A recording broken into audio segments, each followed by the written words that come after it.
This meeting is live streamed and recorded, and viewing information can be found on the district website. The meeting is now called to order. It is 6:35 p.m., December 7th, 2022.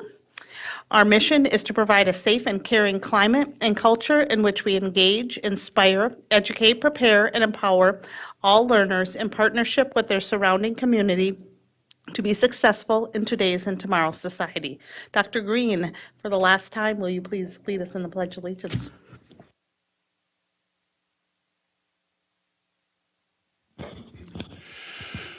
I pledge allegiance to the flag of the United States of America and to the republic for which it stands, one nation, under God, indivisible, with liberty and justice for all.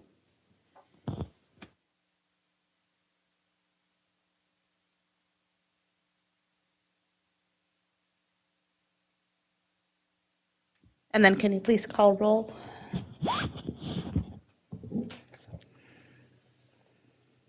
Scott Andreasen. Here. Natalie Copeland. Here. Al Dahlgren. Here. Zach Dorhold. Les Green is here. Shannon Hawes. Here. Monica Segura Schwartz. Here.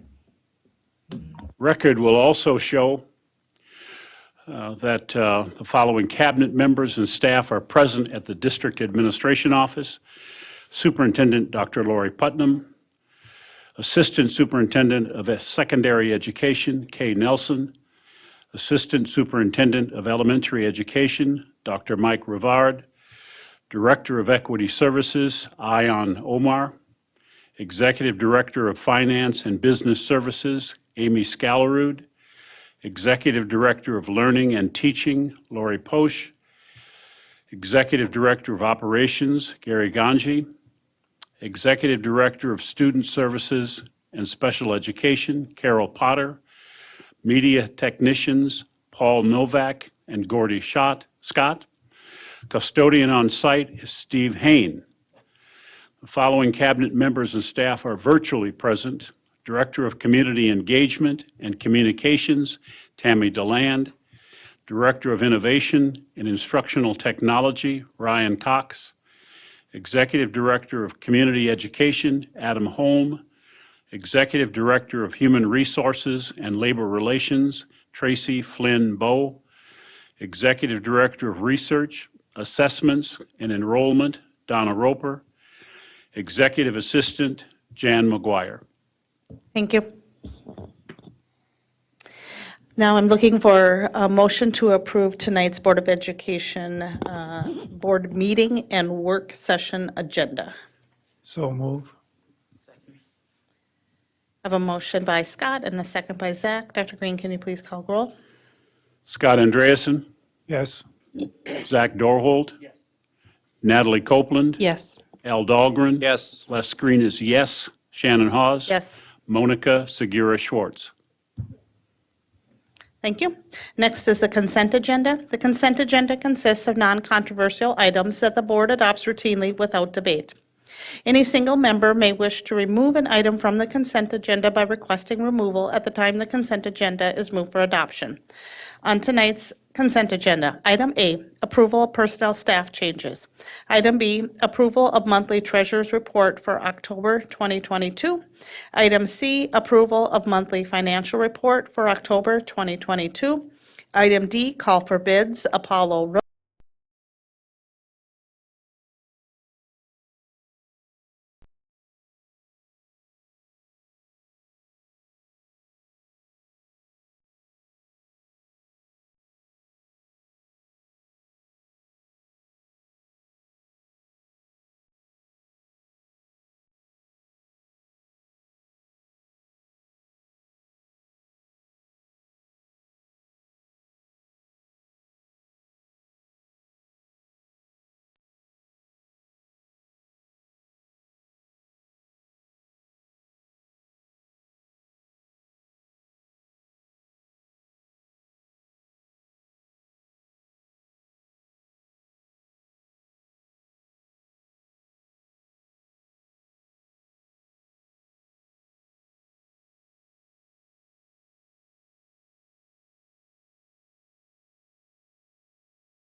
Yes. Natalie Copeland. Yes. Al Dahlgren. Yes. All right, thank you. Lots of good stuff tonight. Excited for this. First up, we have one information item. It's summary reports for the 2021-2022 World's Best Workforce and Achievement and Integration Plans. Tonight, we are joined by Lori Posch, Executive Director of Learning and Teaching, and Ayan Omar, Director of Equity Services. Welcome. Thank you, Board Chair Haas, Superintendent Putnam, members of the school board, and assistant superintendents. Tonight, we are here to share with you our annual summary of the World's Best Workforce and the Achievement and Integration Plan. Although we're presenting it tonight in 22-23, we know that it's really a summary of last year's report. So it's the goals that were in the plan last year, and we'll talk through that a little bit more. We know that the World's Best Workforce falls under Minnesota Statute 120B.11. And what's important to note in the statute, and that we maybe haven't talked about real clearly over the last couple of years, is the alignment with our strategic plan. And I'll show you a little bit or talk a little bit more about what each of our responsibilities are in that statute. But it's our strategic plan and the initiatives in that plan that really guide both our Achievement and Integration Plan and our World's Best Workforce Plan. So what we're doing in the two plans that we're here to present a summary on is talking to you about ways that we can support the strategic plan through the other two plans. So it's kind of three plans weaving together. Again, the statute that the World's Best Workforce falls under is listed here. And this is a statute that covers all districts in our state as well as all charter schools. Each year, we are required to submit a combined summary of the two plans to the Minnesota Department of Education by December 15th, and that's an annual submission. The plan and the summary must be published on our district website. So our plan, the World's Best Workforce Plan, doesn't actually get sent to the state. It gets published on our website. Now, I'm not bringing to you our new plan for this year because as we were looking through and working on our summary and having some real in-depth conversations about our summary, we saw that what we had written for our plan, we really wanted to do some revisions of. So we decided to pull that back and to take some time to really dig deeper into that plan, and we will be bringing that forward soon. Again, that isn't one that has a deadline to be submitted to the state by. When we look at the two plans, these are the key areas that are included in each of the plans. The World's Best Workforce has 5 key goal areas that comprise it, and we'll be going through each of these 5 areas tonight. The Achievement and Integration Plan, combined with access to excellent teachers, staff development, staff teacher evaluation, and talent development, are all comprised in the summary that we'll be talking about tonight. I mentioned earlier that we each have some responsibilities under this statute. So the Minnesota Department of Education's role in the World's Best Workforce is to offer support to districts in helping to implement our plan to be in compliance with that statute. The school district's role is to create the plan that aligns curriculum and instruction so that students are college and career ready. The school board's role with this, and this is all written in statute, is to adopt the long-term comprehensive strategic plan that supports and improves teaching and learning, and to hold the public meetings to report the progress. So tonight is our time to report the progress. We also hold a public meeting to gather input on our new plans. So several opportunities for our public to have input in this. And then our World's Best Workforce Advisory Committee, and if you remember, we combined that with our Learning and Teaching Advisory. And their role in this is to give recommendations on our academic standards and to take a look at our student achievement goals and measures, and then also to help spread that and to share that with our community, to engage and to communicate with stakeholders around the plan components. So that's something that I don't think we've talked about before, each of our roles in this plan. So as we look at our summary for this year, this is going to look a little different than you've seen it before. What we wanted to do was really to be clear about whether each of the goals was met, was not met, or if we're making progress on it. So the first goal area is all students are ready for school. And our measurement for this is the TS Gold measurement. In all three of these areas, for all students are ready for school, we met each of these areas last year. So a huge success. We know that we have worked really hard to make sure that our preschool programs are strong, that we are providing opportunities, which we've talked about a lot, the opportunities and access for our youngest learners to be able to get them off the ground and ready to go. Our second goal area is all third graders can read at grade level. And if you remember, this was a multi-year goal. We set this knowing that we can't always achieve a goal in 1 year, and that was an option that about 3 years ago the state changed and said that you no longer have to have just 1 year goals, you can have multi-year goals. So as we look at this, we're not able to report on the actual results yet because our end date is winter of 2023. But what I can tell you is that in winter of 2022, we were at 43.6%. Now, we've talked about some of the impacts of the pandemic over the and as Donna and I were talking about this, she said, Lori, we're back to the pre-pandemic level, which really is a success. And we know that as we talk to some other districts, they're not there yet. So we have made progress towards this. We know that we have a ways to go. The other thing that we looked at was that we wanted to see if we had growth from the year before. Now, you know that Donna has been teaching all of us this year about assessments and about the appropriateness of assessment measures. And sometimes measuring growth on an assessment like this isn't the most accurate way to look at things, but yet it's something that we may be a little familiar with. So as we looked at this, we did see that we had growth in this area from the year before. And I'm going to talk about some specific growth in this area in the next category. So our third goal area is that all racial and economic achievement gaps are closed. In this goal for both reading and math, we had chosen the goals of two student groups to really be monitoring and looking at. The first was all students who were enrolled half-time in our district. So we know that we have high mobility, and we've talked about that before. And we wanted to make sure that we were comparing students who were here for the majority of the year. And then the second student group that we wanted to look at was those who are receiving free and reduced lunch. So you can see our percentages for 21-22. And those goals were not yet met, but I want to share with you the progress that was made over the year before. So for our students who were enrolled at least half-time, we saw an increase over the 2021 results by 1.6 points.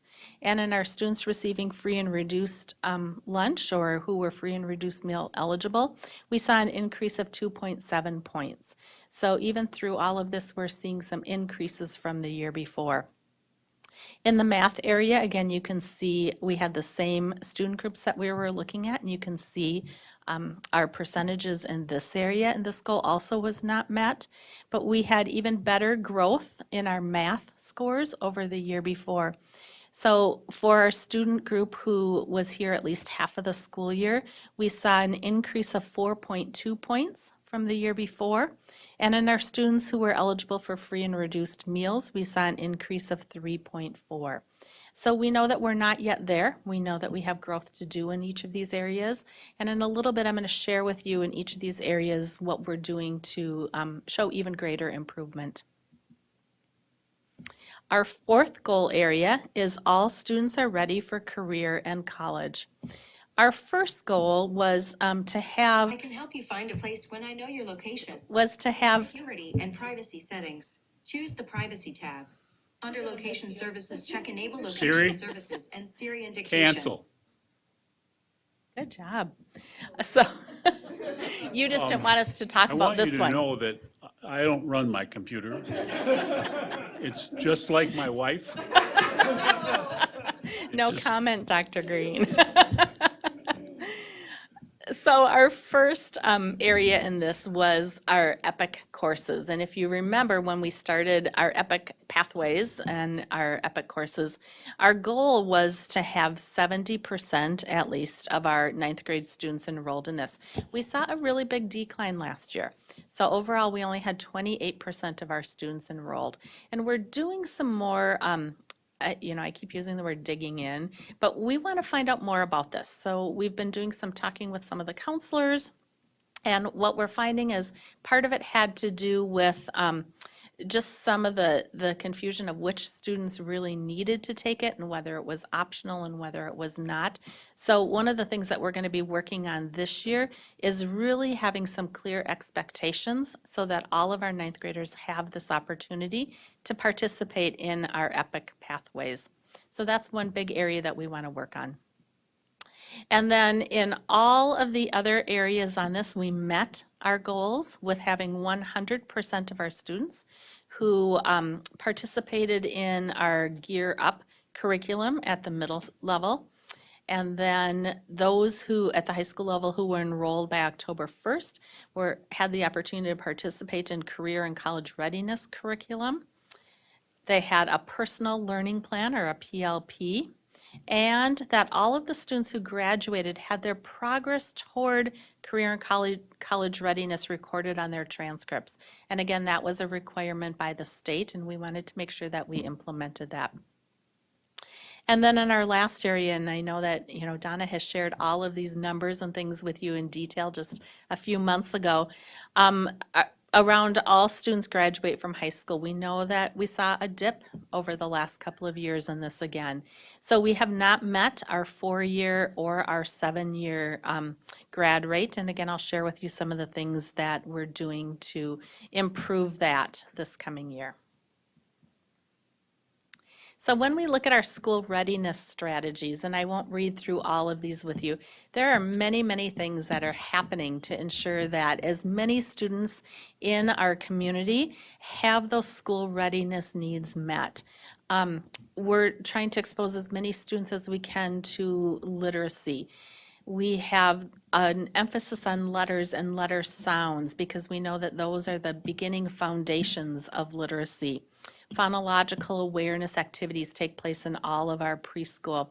I can, go through all of these number and mathematical concepts. Our preschool programs are really known statewide. We have gotten I'm drawing a blank, Mike, the ratings. It'll come to me. Yeah, parent aware. Thank you. We have gotten always high marks in that. So our preschool programs are really strong and great for our community members who are able to participate in that. And I think that's a key part, is one of our goals is to make sure that we are increasing the number of students who have the opportunity to participate in our preschool programs. So you'll see on here partnerships. We have the strong Preschool for Success partnership going with Rotary this year. We've done some work with licensed childcare providers and really reaching out to the community to bring that awareness of the need and the opportunity for preschool. And then our special ed team is just really on top of early intervention for children birth to age 3 who have developmental delays so that we can provide that support from early on. All third graders can read at grade level. You have the fortunate Many of us have gotten to see it with Katie's dyslexia presentation coming up. So I'm not going to steal her thunder in some of these areas, but you will be wowed when you hear the great work that she and the teachers and the staff in our district have been doing with that. In addition to that, we have our newly updated curriculum, both our core curriculum at elementary and our pilot. If you remember, our middle level wanted to purchase early, and some of them started implementing already last year and are now fully implementing this year, and reviewing some of our high school curriculum that is also being implemented. And then our EL department, our English language department, has new curriculum as well. Sunday, which Katie will talk a lot more about. We've really been enhancing our small group instruction over the last couple of years. We've been able to add some reading lead teachers, academic lead teachers in the area of reading. We continue co-teaching, our cognitive coaching, which supports our teachers, and then many of the interventions that you see on here. Two things I want to point out on here: professional development. We have been really intentional about providing strong literacy opportunities for our teachers. This year, we also have several of our district staff, both district level and building level staff, who are getting some additional training in a program called Letters that you'll probably hear about a little later on, which really is strong foundational reading skills. So we'll be looking into that more and seeing where that can take us. And then our continuous improvement plans. You've heard us talk about those before, the SIPs, and each building, and this year each department, have identified SIPs. And almost every one of them has a reading focus to them in some way or another. So real intentional work around this. All racial and economic achievement gaps between students are closed. One of the things that we know is important is that we look at our data by student groups so that we can really identify areas that we need to provide some more supports and some more focus on, and to look at areas that our partners can continue to support as well. All of this data and our goals are reviewed regularly by building and district staff. We have made even more coordinated efforts between multiple departments and programs to make sure that we're working together and in sync to reach this goal. Obviously, achievement and integration support, which you'll hear more about. I mentioned before our community partners, and we are just so grateful that we have community partners in many areas who are willing to reach out and to support our students in helping us with this goal. We have, and Marcy has been here with you and had you do some math talk and some math activities. We really have increased that use of math manipulatives and math talk pre-K-12. So it's not just an elementary focus, but it's something that we can use to help all of our students understand the math. And then again, our continuous improvement plans, which are aligned with our strategic plan. This one had a lot of writing on it. Career and college readiness strategies. You know that we have come before you to show you and to talk to you about all of the things that are happening in our pathways area. That 9th grade career course, again, EPIC, is one that we feel real strongly about in helping us meet those career and college readiness strategies to make sure that our students are ready for the next step after they leave here. We have added many hands-on projects through modules that really bolster our employability skills. So as we've talked to community leaders, community businesses, they've told us what they would like to see in employees. And we've been able to look at that with them and to identify some employability skills that we can work on to help make sure that our students are successful when they enter the workforce. We have done a lot of alignment with the Minnesota Department of Education's college and career domains and their competencies. Again, a lot with employability. We have been able to partner through a grant with the Office of Higher Education. You heard me mention Get Ready, Gear Up. That grant has provided us with supports in the buildings in terms of staff who can help our students reach their goals. And they have been able to bring in speakers, they've brought in universities, just making sure that our students have a lot of exposure. They're also available to help them with applications, with job searches, with a lot of different areas. And then the 6 through 12 Gear Up framework again. And in special education, our students in grades 9 through 12 participate in ECHO, which is Education, Community Participation, Home Living, Occupations. And those are courses that are really focused on that post-secondary preparation. Students in grades 9 through 12 can participate in it's the PAES lab, and I know that you saw those in a presentation not long ago that Carol gave. So either in that lab or in work experience courses. So it really helps them with that on-the-job preparation, the coaching. They have people who go out and support the students on site. And then students who are ages 18 to 21 participate in work experiences as well, including on-the-site job coaching. So a lot of things happening in that area as well. And then all students graduate from high school.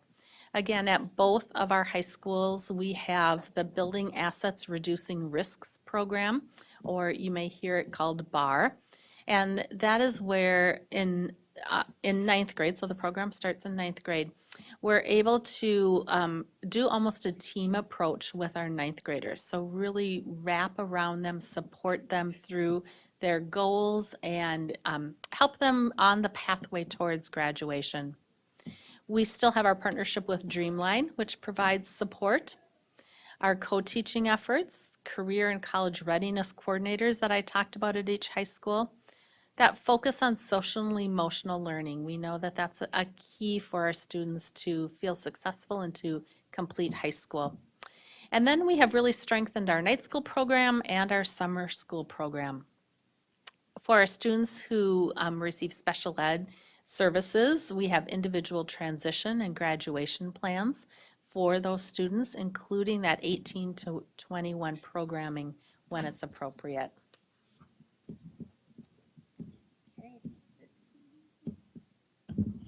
Okay, now we'll move on to the Achievement and Integration Plan. The purpose of Achievement and Integration for Minnesota program is to pursue racial and economic integration, increase student achievement, create equitable educational opportunities, and reduce academic disparities based on students' diverse racial, ethnic, and economic backgrounds in our district. Families, community members, and the public are encouraged to engage with our district on implementation and meeting the goals as designed. It has three main goals: reduce achievement disparities, increase access to effective and diverse teachers, and increase racial and economic integration.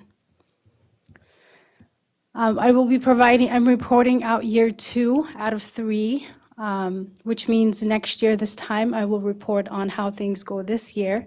The A&I empowers our efforts as educational leaders in developing all our children's ability to thrive in a rapidly changing world. So the shared data in front of you is reflects our 2021 results, year 2 results.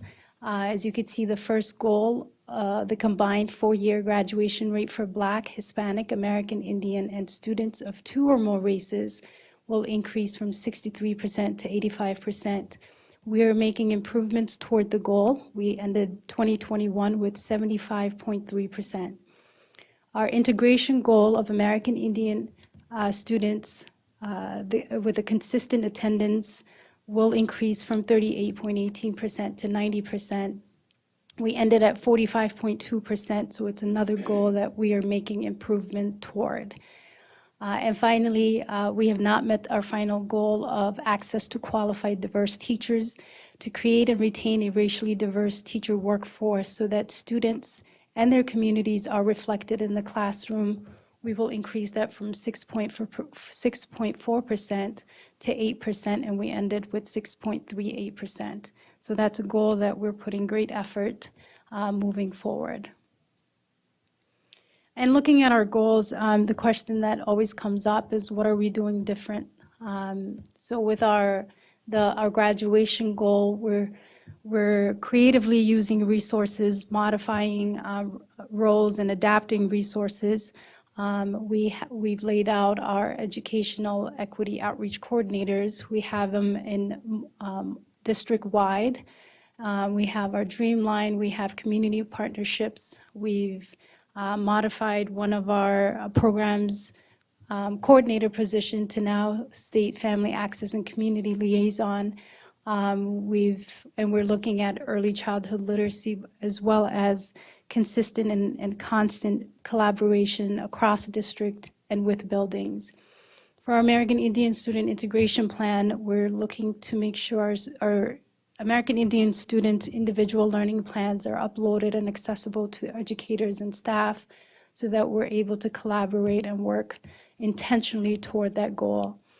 And as far as retaining and recruiting racially diverse teachers, we have an active affinity group that kicked off October 25th with a number of staff and board members present in collaboration with teaching and learning and early childhood. We have our December, January, and February meetings scheduled around staff feedback.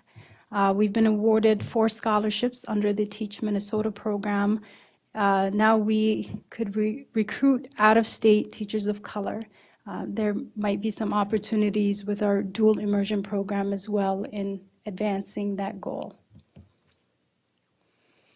And then we get to our racially isolated schools, which is defined by MDE as enrollment of protected class students district-wide is more than 20% compared to the number of protected class students in one of their adjoining districts, which means our racially identifiable schools are Discovery, Lincoln, and Talahi.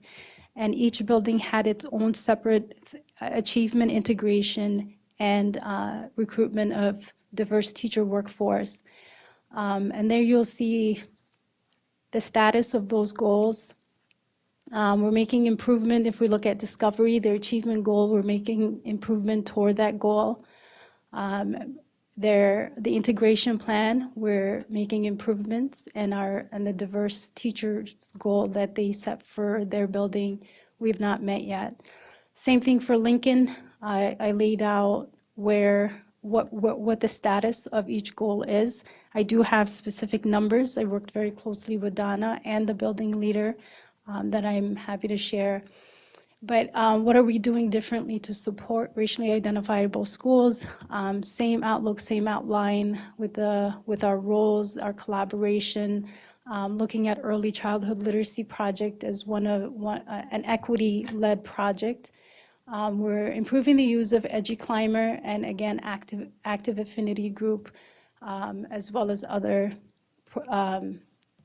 efforts that we're using. And the question is, how does A&I plan support all students? If we look at the funds, A&I plan funds strategies increases achievement, which are accessible to all students. The plan pursues racial and economic integration. A&I plan warrants using a strategic planning process grounded in educational equity. And finally, our research demonstrates that all students benefit from a racially diverse teaching force, and the students of color even more so for our American Indian and other students of color. That's it.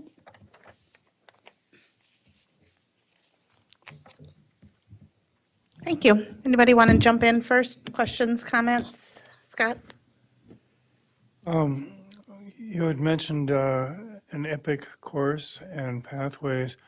I attended an EPIC thing over at the technical college, and can you tell the group a little bit more about that? Yep, and that one's actually a little different. We were talking about how it's tricky because they have the same name. Leah Sam serves on the board for each. So the EPIC events at St. Cloud Technical College, the one that Scott attended was one that was designed to help students and a caregiver or an adult, if they chose to bring one, to expose them to different career paths. So there were, well, Scott, you can probably tell it better than I, how many different, a lot of different industry leaders and partners who were there. And they did some mock interviews with students. They talked through some of the things that they're looking for in career. So really an opportunity to expose them. Prior to that, there was an EPIC event that students from all 3 of our high schools attended, and that one is open to many districts around our region. And in that event, it's similar but different. So that one is set up and arranged by the pathways that we also use, so the ones that are identified by MDE. And there are community and industry leaders who have hands-on activities planned for the students so that they get a feel for what some of the different jobs are. So they are welding and making things, and they are, one year they had a cow there for agriculture to start seeing some of those things. So our community has also embraced that idea of EPIC, exploring potential interests and careers, that we are looking to expand in our schools as well. Okay. You had mentioned that preschool is a very positive thing. How many of our kids, or what percentage of our kids are getting the preschool experience? I'm going to turn to Mike for that one. Do you know that? So Scott, at this time, we know that 650 students are either getting the 4-year-old preschool or 3-year-old preschool experience. We also have a birth to 3 special education program that we're serving students on, along with going out to some folks' home and serving them that way. What percentage of that it is, we can't be entirely sure. We base a lot of that information on census data, but I would gather better than 60 to 70%. But there's still lots of families and students we could be working with. You said you were coordinating with some of the daycare also. How does that work? We have a couple of different ways that we do that. I know that Julie Midas, our director, is on several different community groups.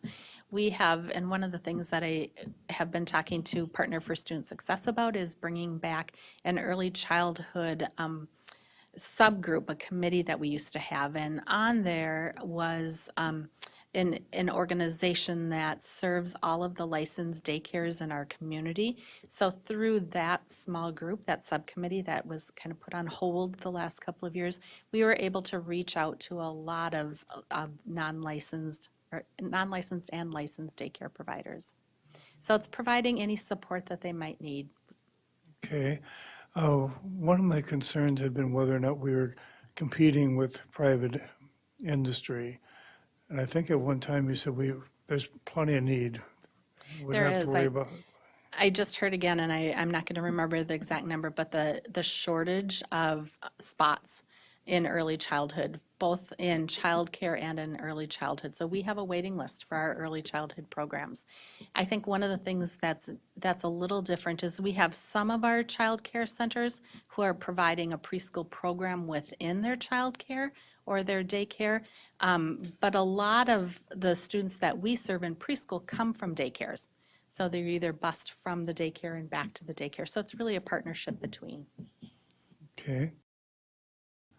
You mentioned getting a diversity in teachers.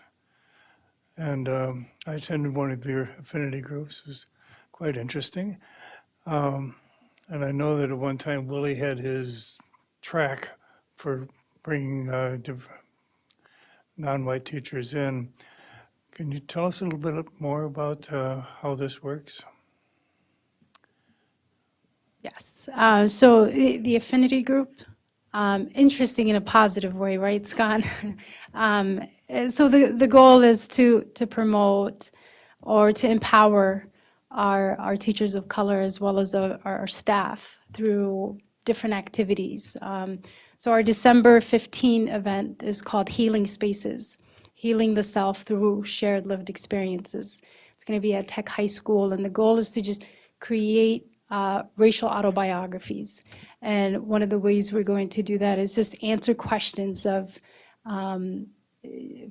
how one was introduced, but just kind of looking at one's own history. And it's open to all staff to attend, board members as well, just to get the conversation going. And staff can self-select which group they wish to participate in. So we have teacher group, we have administrator group, we have staff, and we have allyship. So it's self-select, self-identified, and it's open to all. It kind of sounds like we're trying to hang on to our teachers of color by making support groups for them. Is that one way to put it? Creating a space, really, is the way I look at it. Creating space where teachers can interact and have conversations that they're most comfortable with through self-identification and just volunteer basis. Okay, and how about recruitment? How does the affinity groups affect that? I'm going to lean on HR for that, Tracy to help me with it, but I know that Teach Minnesota is one way we're trying to recruit teachers of color. And Lori? I'll say we might be stepping on Tracy's toes. She's got a staff demographic report actually come out in January. And so she will go through, articulate all of the strategies that we're using to support this work. Are you comfortable? Sure. Okay. So Ayan's representing some of the work coming out of her department, and then Tracy will give a global perspective as well for the whole district at that point. Thank you. Good work. Al?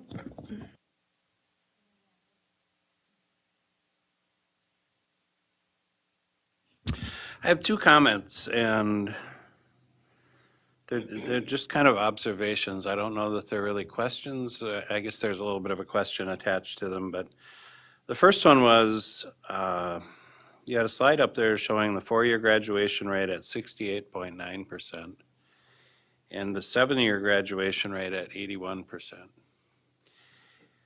I am curious, so there's a 12.1%. 12.1% of our students graduate after the 4-year. That's a big number, it seems to me, and I'm wondering, how does that compare to other school districts throughout the state? How closely does it correlate to our high levels of English language learners? A high correlation. So between our students who receive English language services and our students who receive special education services. So we know that we have a high population of students that we serve in both of those student groups. I haven't done a direct correlation or look at other districts. Donna said she was going to be ready, so she may have done a closer look at that. But we do know that our 7-year rate in many years is as high, if not higher, than the state 7-year rate. So we know that when we can keep our students here, that we do really good things for them. But it's a large number of students. A large number of students, yep. I don't see Donna on. Well, that's good. I mean, that's a great thing. I'd like to say that our graduation rate is 81%, because it is. And it's not someone's, I mean, it's no one's fault that it takes them some additional time to graduate. It's that they don't have it up here. It's that they aren't at that process in the learning curve. They came here, they started late, and they're graduating late, and that's not a problem. That's a good thing. They're graduating. We're keeping them interested in school. We're holding on to them. So that was kind of an observation, but it just struck me. The second thing that struck me is,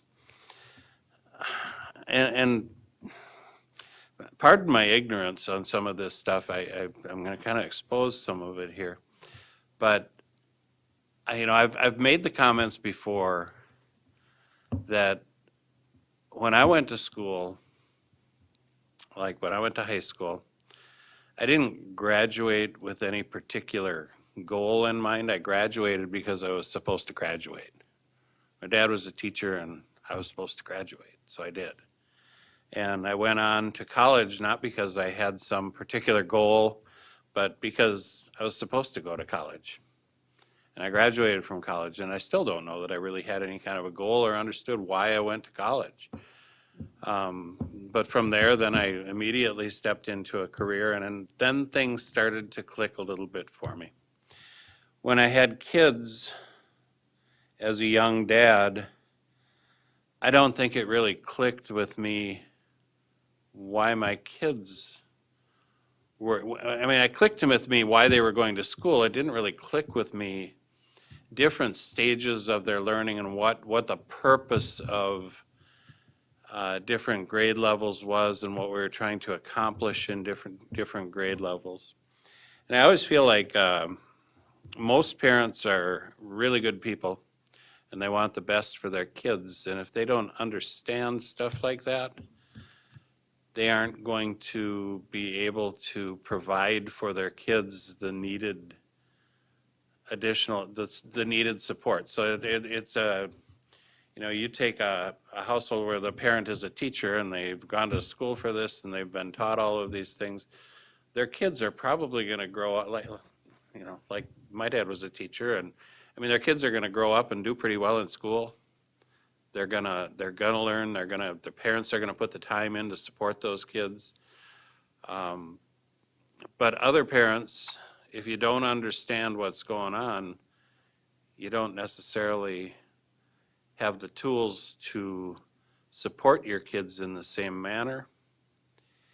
And I don't know what I was listening to this. It was within the last week. I don't know what I was listening to, but I always see the statistic up here on third graders and why, what percent of our third grade students are reading at grade level. And to me, it's a barometer, and it's a great number to see and compare, but I've never really understood why do we pick the third grade level and what does that really mean? And like I said, this last week I was listening to either television or the radio. Some expert was on there talking, and they made a statement that I've never heard before, but all of a sudden things kind of clicked. And the statement was, for a kid, prior to third grade or up to third grade, you're learning to read. Fourth grade and beyond, you're reading to learn. And when I heard that for the first time, and I don't know why, it just kind of clicked to me as to why there's such an urgency for the third grade level and why it is so important that not only schools but parents really support their kids in that effort so that you can't do the fourth and beyond if you don't do the first through third. And so I guess my point out of all of this is there are a lot of parents out there, they're very good people, and I think that sometimes if we would put things into terms that made sense for parents, we'd get more effort back from parents in helping support their kids. That's where that was going. So again, an observation, not necessarily a question. But that's all I have.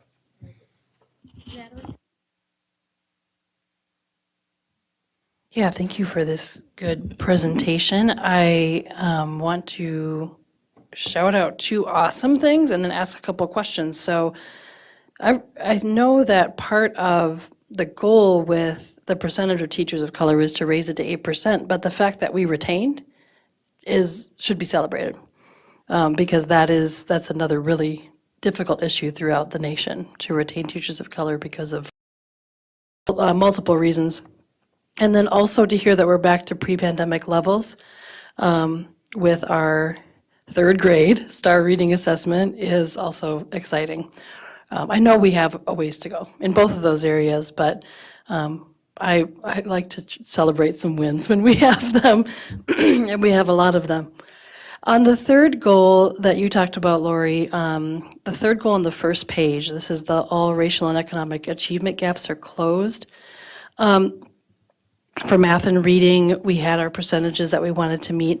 Is this all grades, is this 3 through 12, is this MCA data that we're looking at? This is MCA. MCA and like our alternative MCA. Donna, I know that which assessments did you include in this one, Donna? Yes, this is the MTA data MTAS? for all grades tested, 3 through 8 and 10 in reading, and 3 through 8 and 11 in math. Okay. Thank you, Donna. Then the second question I have is about the second goal on the second page, which is about our graduation rates. This was a one-year goal? It actually was not a one-year Okay. goal. So this goal was set to go through 2024.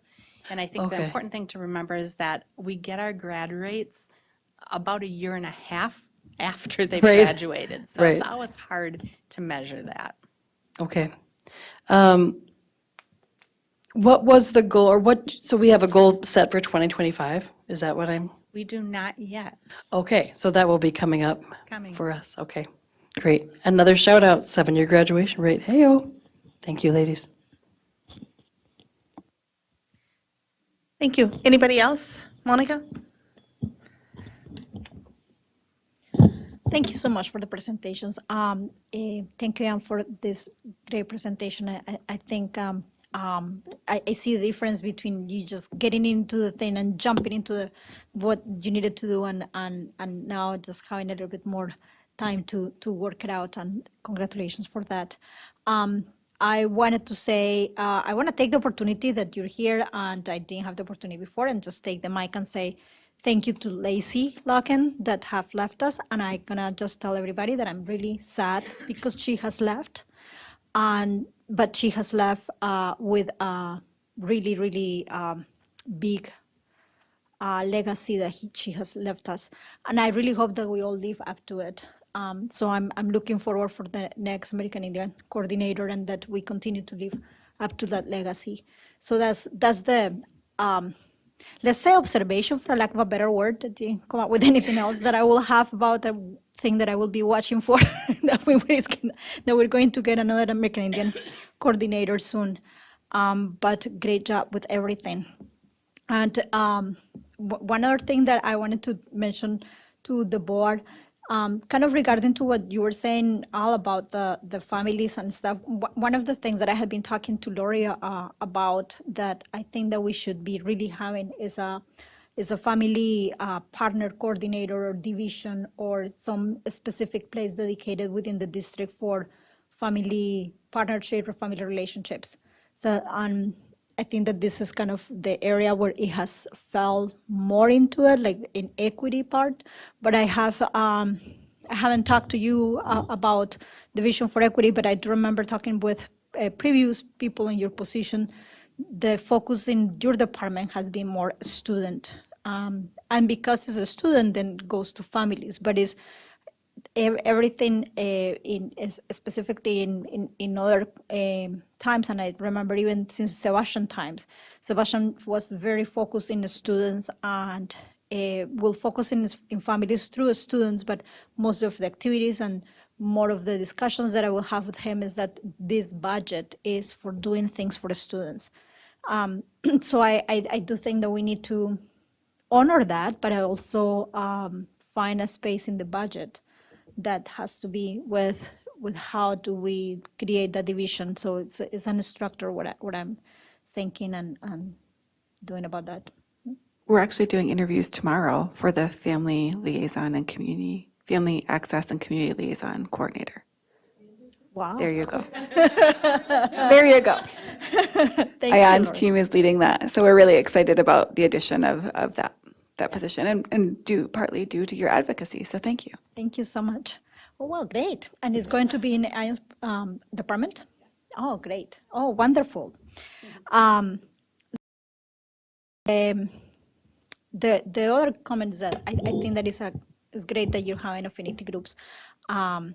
In just as an anecdotal thing, I work in a very large corporation, and we have affinity groups at our corporation. So it's not only in the school districts that this happen. I work in a private company, and affinity groups are the big hit. Being part of we have a Women Alliance. I just read a very nice presentation of it's a tech organization, and there was a woman from the Black Alliance that went to the Afrotech conference, and was talking about the whole nice experience that she had in Afrotech and how impactful that had been, and just the opportunity to meet other women in tech and other Black women in tech. I mean, it's hard to find women in technology, and it's harder to find Black women in technology. And I will speak for Latinas too. It's not as easy to find women of color in technologies. Is doubly challenging. I have told you before that I have a couple of speakers for your classes, so we can make it work. That we have to be online, but yes. So that's kudos for that, and being supporting that. I do think that always the challenge about those groups is to find good facilitators and find the way of how to work them out. So I'm curious about how is that working and how is that going, and what other projects are there, and just wanted to check that. But other than that and those comments, thank you so much for the presentation. I love to see those 90%, 92% goals there. I'm also watching. I don't want to see that we haven't met too many years in a row, or or how is that increasing, and that's the one thing that I don't want to see lower goals, but I like that, and wanted to check on that and see how can we remain accountable to it. Thank you.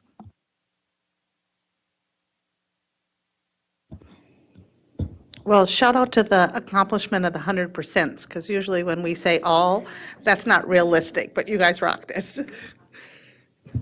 Anybody else? Thank you. Oh, Scott, yep.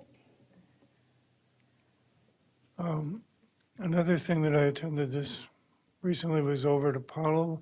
They had a manufacturing presentation, and they were talking about teachers needing a career and technical education license. And apparently there might be some funding available for that, like a 30% support of some. Are you aware of anything like that? I see, yeah, I see somebody nodding their head back there. Amy? Oh, yes. The CTE levy, yes, we do have that. Okay. How's that work? Good timing, she's here. So any teacher who holds an appropriate license, or who we apply to get an out-of-field permission in that license area, is eligible to levy that. And so you'll see next week when we do the final levy, there's a CTE levy line. And so we've watched that grow over the years for two reasons, partially because we've seen an expansion of our CTE programs, but also being very diligent as a district about making sure that anybody who's teaching those courses who would be eligible for funding, that we're going through those steps with PELSB to get the proper licenses. Makes sense. I did talk with one of the teachers that apparently has done that, and I didn't even know about it, but it's We are on it. okay, good. Okay, thank you, Lori and Ayan. That was excellent. Okay, next we have Amy Scallery, Executive Director of Finance and Business Services, joining us. We have two action items, their activity requests for funding. First up, we have trap shooting. Good evening, Chair Hawes, Superintendent Putnam, board members. The first activity request for funding this evening is for trap shooting, also referred to as Clay Target. This is a Minnesota State High School League sponsored activity. Both Tech and Apollo currently operate programs outside of the district as what we call an independent provider program. The two programs, the Apollo program was established in 2017, and the Tech team was established in 2020. Collectively, between the two teams, they have about 50 participants, and that's been growing every year. So what they are requesting is actually to move to one combined crush program and requesting a district-paid advisor for that activity. They are not requesting any transportation or other program costs at this time. We have gone through the process to determine salary placement. It places on lane D of our high school extracurricular schedule, and so the total cost would be approximately $4,000.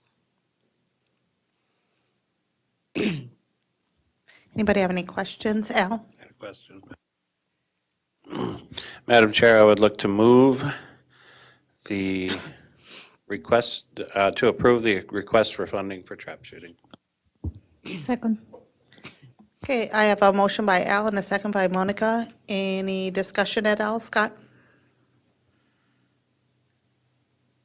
Yes, you indicated that there's a third party involved in, is that where the shooting actually takes place, or how's that work? So it's not a third party, it's called an independent provider. It really just is the high school league's definition of a non-funded activity. And so they operate basically based on a volunteer and fundraising only basis. So right now, all of their coaches are volunteers.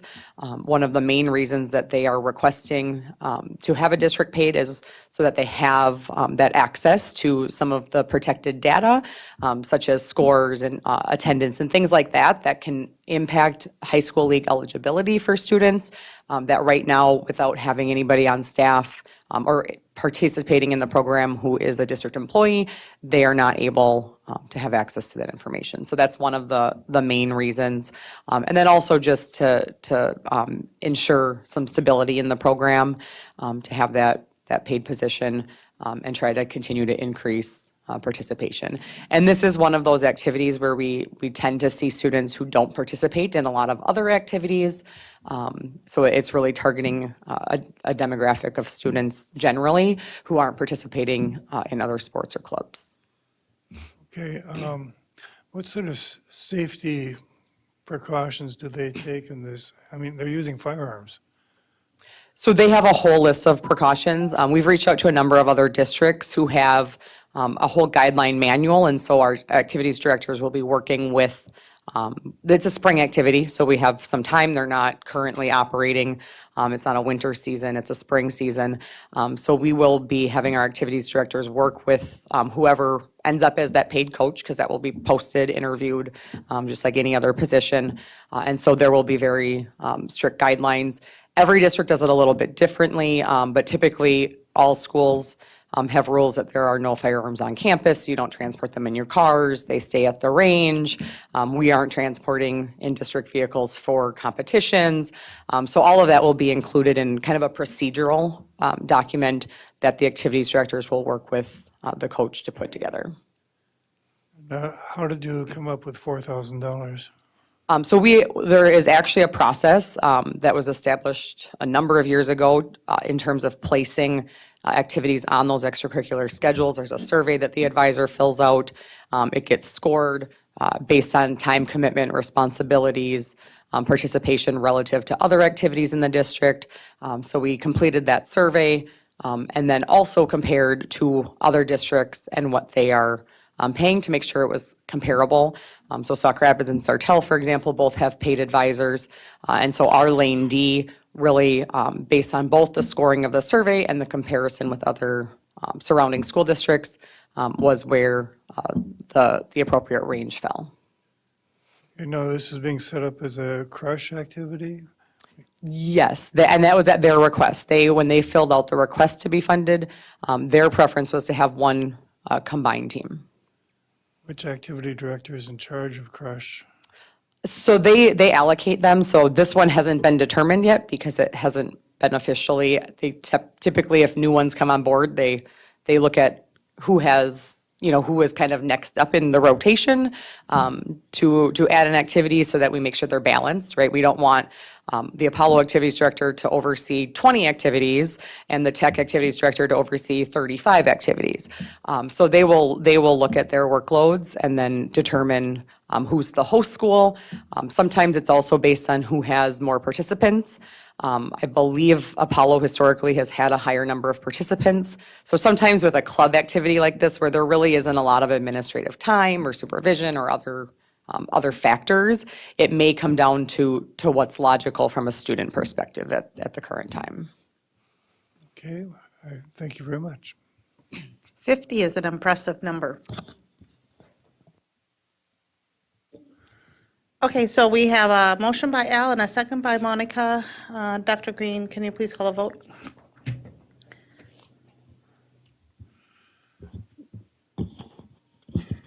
Al Dahlgren. Monica Segura Schwartz. Yes. Scott Andreasen. Yes. Natalie Copeland. Yes. Zach Dorhold. Yes. Les Green is yes. Shannon Hawes. Yes. Okay, and then next up, we have an activity request for funding for majorettes.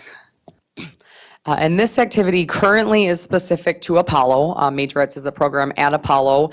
However, when we add activities to the schedule, we don't specify a school in the event that each high school at some point wanted that activity. So the request is to have the concept of the activity be a district-funded activity. Again, that advisor filled out that survey. We went through the process. This one's a little bit unique in the fact that we don't have really comparables. It's sort of a district-specific activity. It's not the same as the competitive Minnesota High School League dance. It's really more of a club dance activity that's non-competitive, geared towards, more geared towards students with no formalized dance experience. And so you don't see a lot of comparables out there for other school districts. So this was based primarily on time commitment and responsibility for the position relative to other positions. So that has been scored and placed in Lane E, which is comparable to other clubs, and that cost would be approximately $1,300. And this activity was actually organized last year. Our district policy and the extracurricular manual that was put together by the board ad hoc committee a number of years ago states that any club sort of activity has to start on a voluntary basis and show proof of participation and concept before requesting to be district funded. Dr. Green? And I may be just not understanding. As I was growing up, the drum major or majorettes were people that led marching bands. Is that? And that is by definition, if you historically hear the word majorettes, that's what comes to mind. Okay. This is not. It's really more of a rhythmic movement, non-formalized kind of dance. They'll perform at half times of some of our events, but it's not like the kind of traditional drum majorettes. So the verbiage is somewhat confusing. They selected that verbiage and have run with it, so. Actually, the verbiage that I want to sort of get some clarity on. It sounds feminine, majorettes. Is there a gender-specific name for that activity? I'm not actually, I don't want to hold it up. I just think it might be something that gets challenged some time in the future because it sounds like it's gender-specific. That's all. So I just want you to think about it. How's that? Good. Good enough.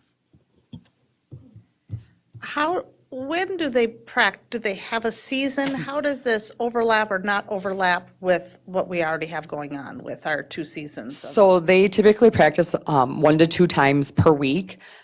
They last year did not do anything in the spring. It was primarily fall and winter. So then they would perform at 1 or 2 football games and then 1 or 2 basketball games. So clubs we treat as a year-long activity.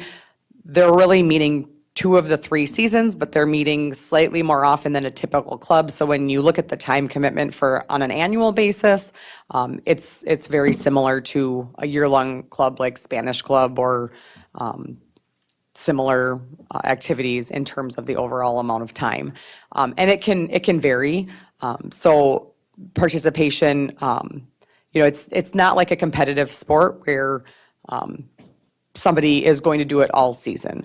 There are students who might have done it in the fall and now they're in another activity in the winter and they might not do it all year. And so it sort of ebbs and flows. Participation, I would say, was no, I don't know if that's a factor of what students are doing for other extracurriculars. But last year, when they first started, they had upwards of 30 participants at the beginning. I don't have the count as to what they're at right now, but they did perform about a month ago at the Apollo Tech Crush dance show. So they are out there and performing, but it's not a competitive. It's a much more kind of informal activity. I support this. I'm just a little bit confused as to, this is a unique set compared to what we have already. Yes. The more the merrier. Yep. I love to see participation. Let's get everybody, if this is your. It's really geared towards, our students who are typically participating in competitive dance. That's a big time commitment, right? That's a 5-day-a-week practice and competitions on weekends. And it's typically people who've had dance experience, just based on the level of competition and the skills necessary to make those teams, quite frankly. This is really geared towards students who may be cut from that program because they don't have that background knowledge. I love it. Again, just like trap shooting, it's very much targeting a demographic of students who aren't in a lot of other activities. There may be some crossover between people or between seasons where some might do other things, but there's a large number of the participants where this is the only activity that they're in. Fantastic. Natalie? I was just going to say what you were going to say, that competitive dance is not really something you can enter at 9th grade, so it's super privileged for our students that have been able to do that for their whole life and then come into high school. So this is just a beautiful entry level, wonderful thing.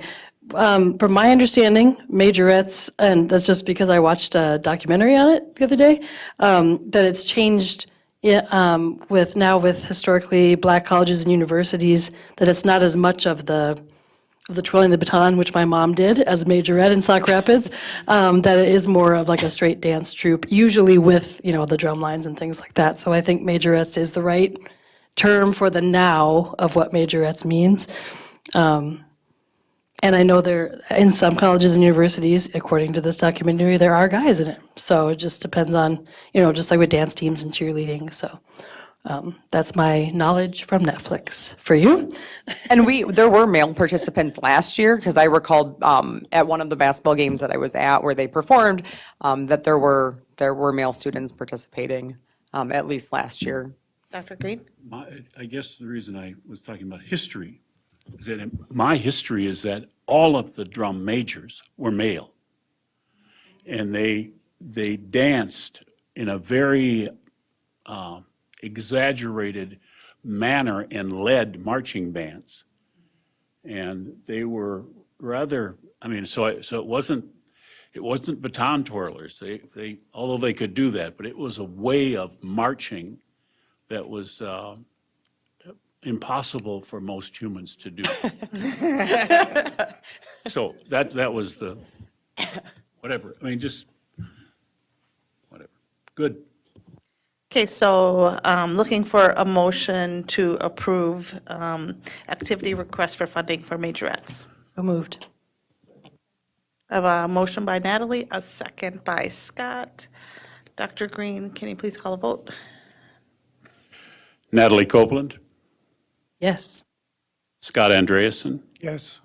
Al Dahlgren, Yes. Zach Dorholt.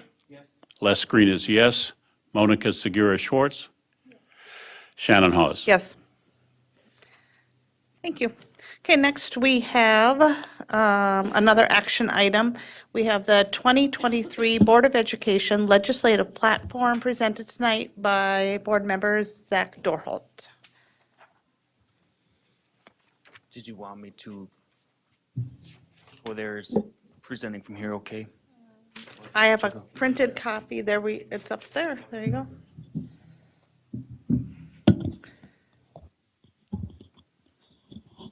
Just gonna hold this because I got the short mic tonight. So we have a few adjustments, last minute, just change of numbers. The dollar figure I had in there was the statewide average per pupil, and we just changed it kind of last minute to reflect our figure is per pupil, per student here in our district. Statewide, it's over $600, which is still huge. In our district, it is $1,340. So I'm just, don't know if we have questions. Basically, this is everything I believe we agreed upon last time, which is, this is our goal, eliminate the special education and ELL cross-subsidy with a $17.5 billion projected surplus.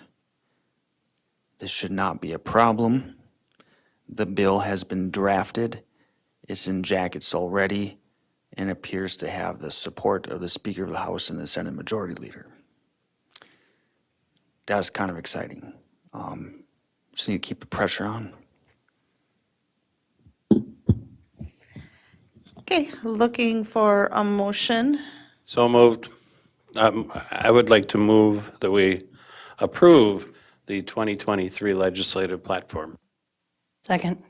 I have a motion by Al and a second by Natalie. Any other discussion? Dr. Green, can you please call the vote? Al Dahlgren, Yes. Natalie Copeland, Yes. Monica Segura Schwartz, Yes. Shannon Hawes. Yes. Les Green is yes. Zach Dorholt, Yes. Scott Andreasen. Yes. All right, thank you. Moving to our next action item. Yeah, thank you, Zach. This is exciting.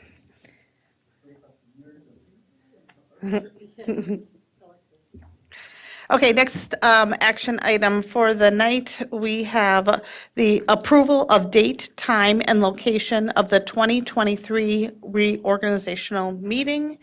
Jan was kind enough to give me a calendar here. Do you guys have a calendar in front of you? So we are looking at Tuesday, January 3rd. Traditionally, we do 5 PM. Easy to forget, but the meeting is quick. 5 PM meeting time here at the district office. So that is what I am proposing tonight, that would be our 2023 reorg meeting date and time.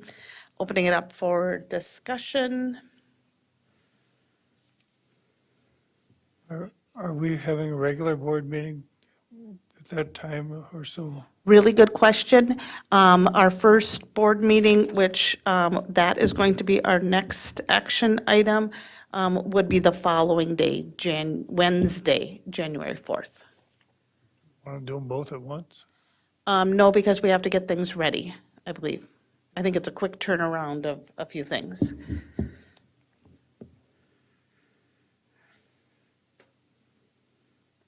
Any other discussion? Yep, then I'm looking for a motion. I would move that we that we conduct our reorg meeting at 5 PM on Tuesday, January 3rd.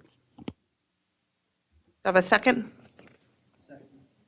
Okay, I have a motion by Al, a second by Zach. Any further discussion? Oh, and the location, Here at the district office? thank you. No, Zach, you seconded. That's kind of an amendment to the motion, so Oh, it, will you, we're amending that motion to include the location here at the district office.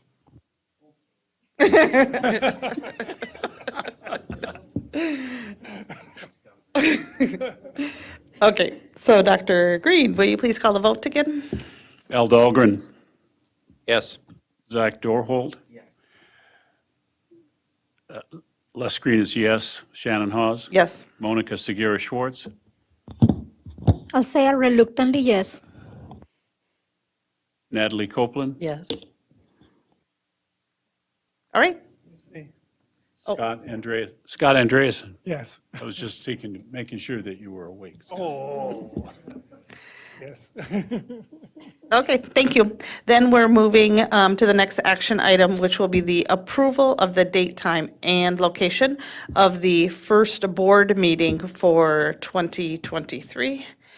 And so we're looking at our calendars again. I'm looking at Wednesday, January 4th, our usual 6:30 PM, and of course, here at the district office. And I think that's a board meeting / work session. Yep. So, looking for a motion to set that date, time, and location. Want to repeat it then, Al? Madam Chair, I would move that we set the time and date for, or that we approve the time and date for our first meeting of 2023 to be Wednesday, January 4th at 6:30 PM here at the district office. And do I have a second? Second. I have a motion by Al, a second by Scott. Any further discussion? All right, we're rolling here. Dr. Green, can you call the vote again? Al Dahlgren, Yes. Scott Andreasen, Yes. Natalie Copeland, Yes. Zach Dorhold. Les Green is yes. Shannon Hawes. Yes. Monica Segura Schwartz. No. Okay. Motion passes 6-1. All right, moving to the next one, action item. We have approval of the 2023 board retreat date. We're filling in our January calendar here. We have Thursday, January 26th, and I don't know what time. I know we talked about it. Is it? I think the tentative was 8:30 to 3:30 at Quarry View. I think 8 is a little rushed sometimes for morning situations. so- Sometimes it lets us get our students Yeah. into Yeah. school and kids' bus dropped off. And you, I'm sorry, did you say Clearview? Quarryview. Quarry View. Okay, I thought so. That was too early for that.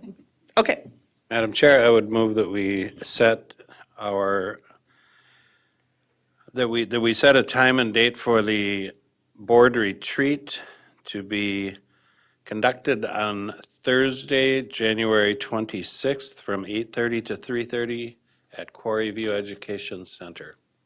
and do I have a second? Second. Okay, I have a motion by Al, a second by Scott. Dr. Green, can you call the vote again? Al Dahlgren, Yes. Scott Andreasen, Yes. Natalie Copeland, Yes.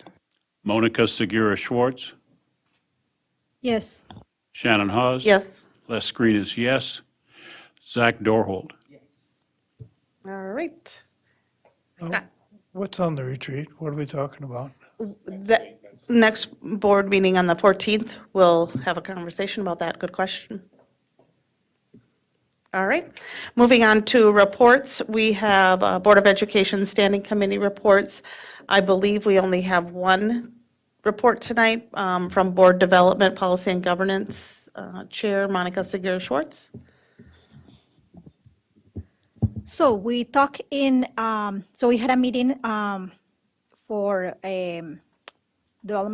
Board Development, Policy and Governance Committee on November 22nd, and we review 8 policies, 211, criminal and civil action, policy 212, school board member development. We also talk about the 213, school board committees, 213.1, school board appointments.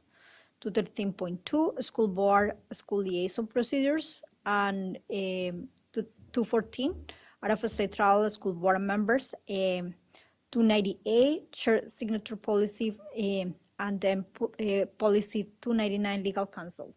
And we have some of those policies coming out to the meeting today. And the ones that are not in the meeting, we table them and we continue the discussion for the next time. So after that, we talk about the school board retreat. And we're talking about possible dates also. And we'll now have a meeting in December. So we canceled that meeting.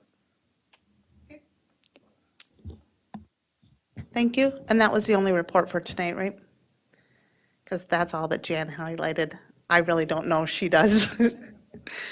Okay, moving on to then future agenda items. We have December board meeting topics that will include South Junior High presentation, a presentation opportunity for public input, and approval of final levy certification. Approval of funding for McKinley restroom project, approval of high school course catalog, student voice to the school board, board retreat agenda, policy readings, looks like long night. At this time, does any board member want to suggest a future agenda item? Sounds good. That, we are adjourned for our board meeting for tonight. It is 7:59 PM. Opening up our Board of Education work session. And very excited here that we have our dyslexia plan update. And I just have to tell you, not only are we excited that you've recruited 2 former board members. That's how excited we are to hear you guys.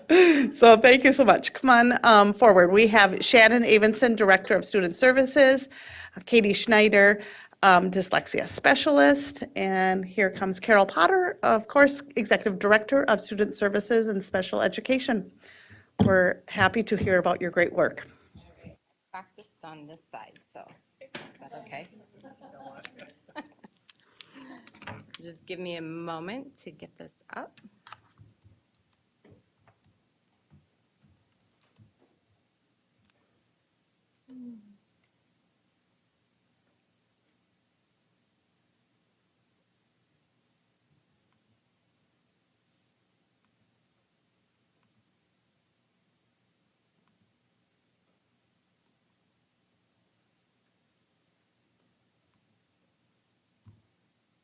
There we go. Can everyone hear me okay?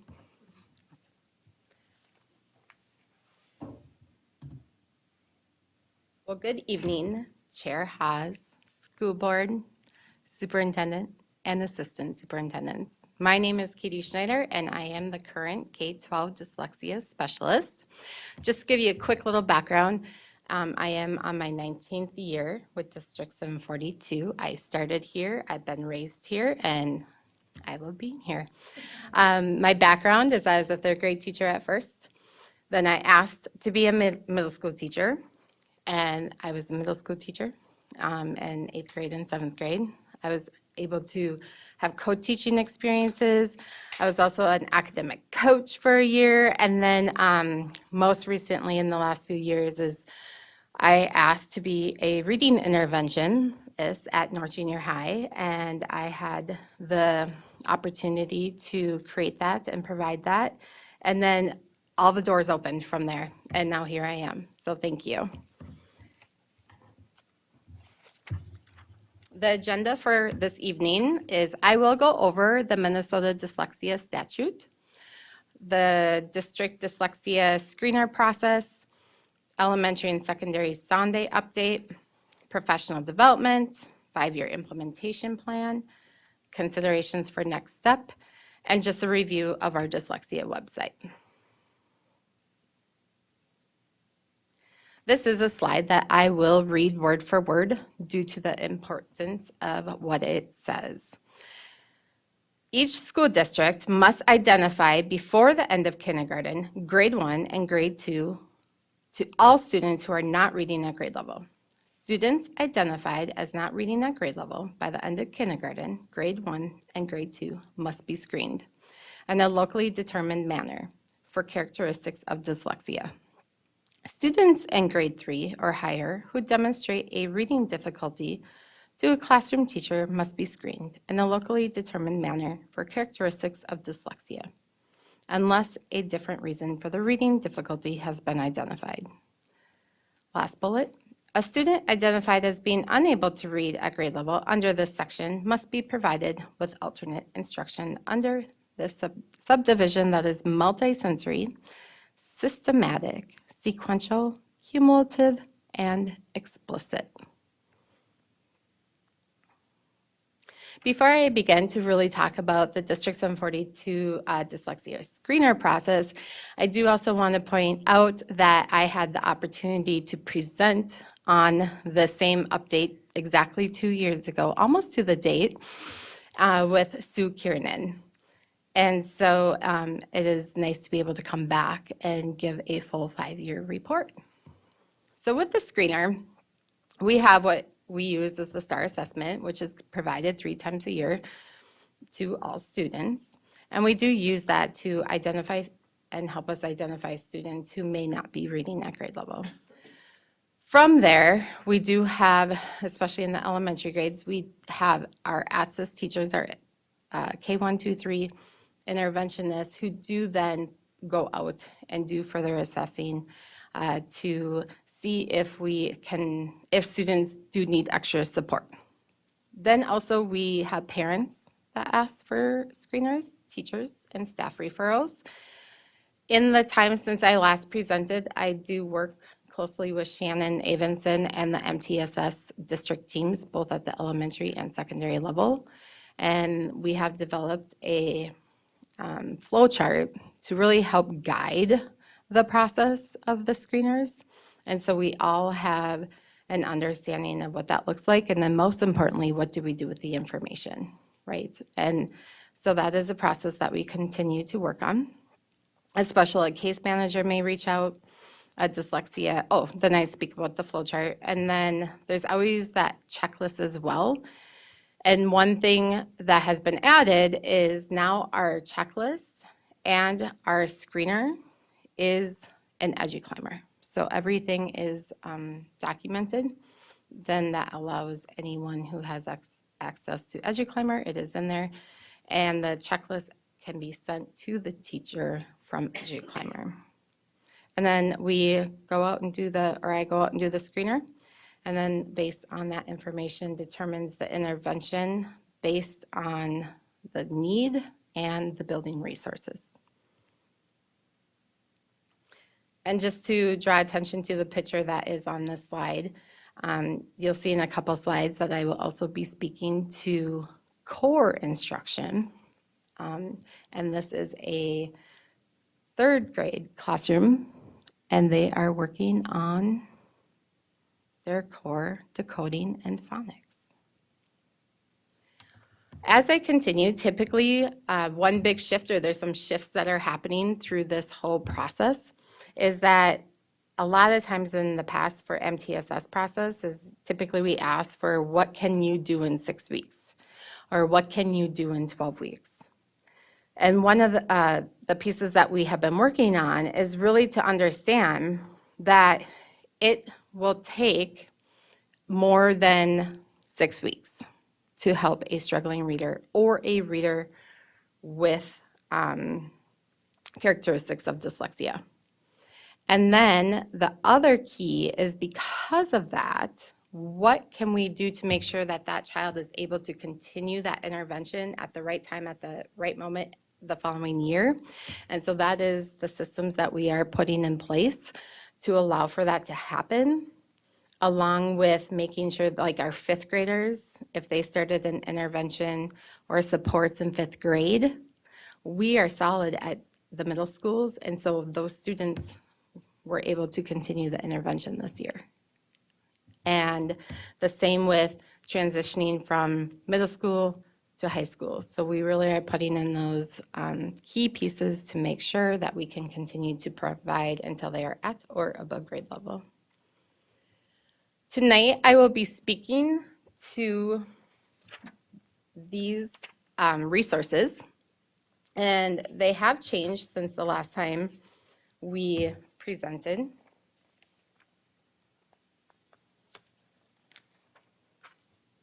So the last time we presented is we do have Let's Play Learn.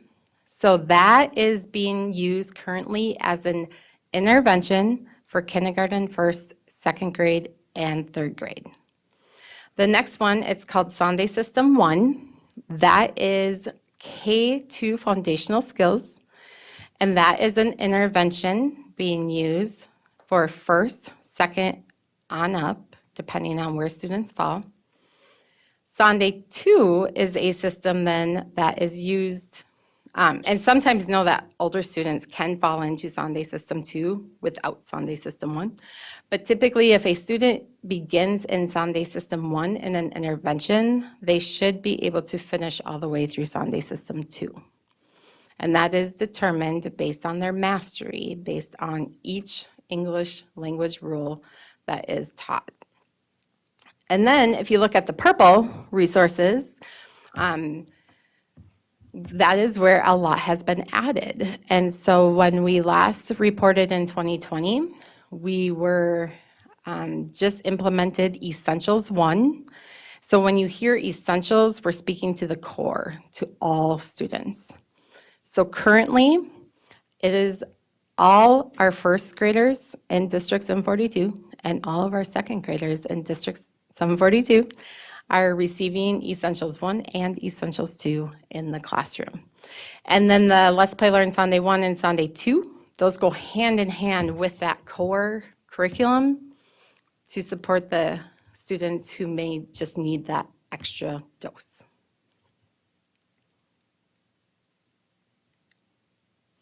Here's really what has happened in the last 5 years. So in 2018 is when Sue Kiernan came on, and she started to really kind of research, well, like, what resources could we use, and then we started a pilot the fall of 2019. I was one of those pilot teachers. So if you look, 141 students were part of the pilot, and then 11 teachers were part of the pilot. From there, in 2019, 2020, that is then when we added more teachers using those resources. We decided to move forward with those intervention pieces, and then also pilot some Essentials, E1, so to see kind of how that core piece would work. That then in 2020, 21, then that was when all first grade teachers were trained during that hybrid year, and they implemented E1 the best they could, right? Hybrid year. And 96 teachers were part of that. Also then, in 2021, so that'd be last fall, and that would have been my first full-time year as the dyslexia specialist. And so at this point, we had 108 teachers. We just had more additional teachers, more additional intervention, and then we also had some E2 teachers pilot. And then from there, we moved on. And so this year, I go out and I support 154 teachers who are using all of these resources. And right now, 2,947 students are benefiting from that explicit instruction, whether it's core classroom or within the intervention. And that is in elementary, middle school, and high school. I do want to refer back to this page because a lot also has happened with these growing numbers. And I also just want to take some time to know that we were asked to speak to the Secondary Principal Association Summer Conference. And so Sue, Joe Heitkamp, and myself to go and do that presentation on the implementation of dyslexia. I also, just through some of the trainings and all the things that I have been involved with, I have spoke to many principals and members who ask for our phone number, and I get to share these stories of how we grew around dyslexia and supporting students with characteristics of dyslexia. Also know that recently, actually we have Sauk Rapids teachers coming and observing some of our teachers this week.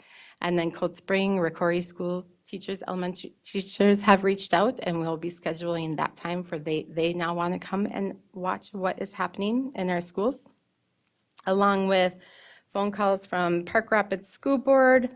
And then just recently, I was in touch with someone from the International Dyslexia Institute of like the surroundings, so like Wisconsin, Iowa, Minnesota. And I recently have been asked to speak at the spring conference. I have not said yes yet, but I think that's important to know that they are reaching out and wanting to know more. Well, it's the International Dyslexia Association, which is the big name, and then they have smaller groups that are formed within the states. So it's IDA, and they have like this big, huge conference, but then states come together and put together their mini dyslexia conferences. And so it was that one. I was not invited to, I think it's in San Antonio. I was not invited to that one. Not yet, yes, I like that. All right, here we go. So now some data. As I share this, one thing to just consider is really the documentation of just even keeping track of students who have been in this intervention. EduClimber was new. It was a hybrid year, so really we've been able to document well as of like last year. And now we are continuing to work with that system, and I'll talk about that later as well. But the data, so right now, when I was able to go into EduClimber, I was able to pull and identify that last year, 449 of our students, first grade, possibly through high school, received Sonde 1 intervention for 1 year. Of those 449 students, 381 students took the Fall Star. Now, if you're a first grader, you don't take the Fall Star, you take the Early Lit. So that's why the numbers may be off. And then also know that in high school, after a certain grade, they no longer take it either. So of those students, and we can assume, because we would not put a student in a tiered intervention like this if they were at the does not meet. So more than likely, 449 students were at the does not meet. And this fall, we are able to say that 52 students partially met the STAR, 26 met, and 7 exceeded with 1 year. And we know that it can take multiple years. This is an example of a first grade teacher. She was part of that first grade hybrid year of implementing E1 in the core classroom. And then in second grade, she looped with her students, and she did E2 with her students. And so this would be the STAR data from their second grade year. So they had all of E1 in a hybrid year. And then at the beginning of second grade, 12 were in the does not meet. 3, and the colors are a little off for me, so I have to look at my notes. 3 were in the exceeds, and 3 were met, and 1 was does not meet. Fast forward to their spring, because now at this point, they've had lots of E2. And they were 7 students that met, 4 that exceeded, 4 that partially met, and still 1 with the partially met. Or does not meet, sorry, there was 4 that does not meet, where in the fall there was 12.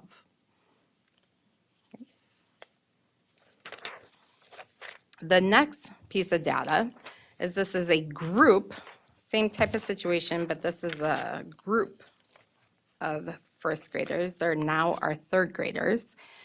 So their first grade year, all the first grade teachers gave them E1. Their second grade year, they all got E2.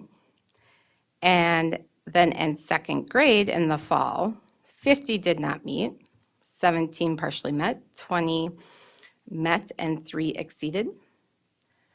Now they had all of E2, so they've had E1 and E2. 28 did not meet, 7 partially met, 38 met, and 17 exceeded.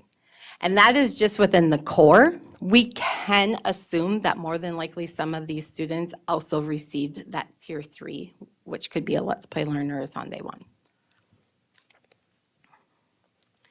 Now I'm going to speak to the elementary curriculum and kind of how we have grown since our last presentation. And so currently, we do have some Essentials K. So again, that's core. Essentials 1, all. Essentials 2, all. We have some E3, we have some E4. Let's Play Learn and Sunday 1 are solid across the board in all the schools. So again, the top is all students in those schools, and at the bottom is intervention. This just shows you this change of elementary teachers.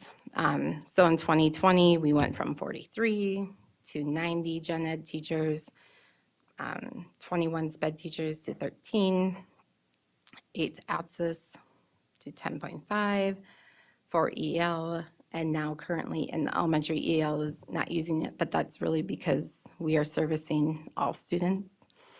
And then the interventionists. So it says 13.5. We have academic leads, and so in some schools, the academic leads are playing as, or I shouldn't say playing, they are the interventionists. They've been trained and they are working with students. So lots of great things happening to make sure students are getting what they need. I just want to take time to share some stories because I know we all appreciate the stories and we want to know what the teachers are saying and what the students are saying. And so I want to make sure I honor those stories. So I have to look at my list. One thing about the best thing about this job is I get to go work with kids still. I get to be with kids every day and teachers every single day. And so part of the training is that I train you, but then I also come in and I'd love to model and teach it and hang out and talk about it. And then I can come back and watch you and talk about it. And so I get to walk in and teach. Sometimes it's kindergarten, sometimes it's 10th graders, sometimes it's middle school. And I will say that the elementary students, when I ask them what they love about Essentials, is they're like, we can learn how to read. They really, truly know and believe that this is going to help them. They call themselves, so they do still like to call themselves Sunday, even though it's core, right? But they call themselves Sunday superstars. We kiss our brains a lot. When I come into the classroom, especially if it's a second time or a third time, they're like, oh, they cannot wait to show me their mastery checks, and they can't wait to show me the improvement that they are learning.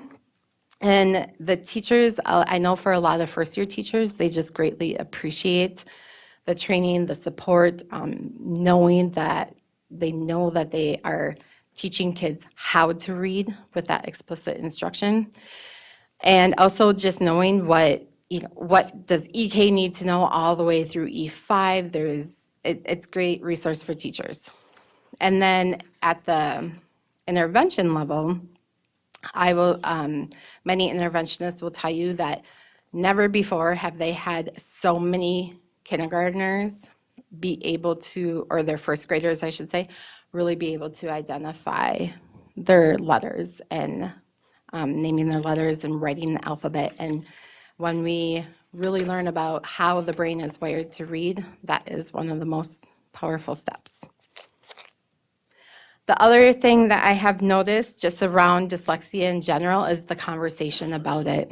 We talk about it and we talk about accommodations and we talk about what do students need.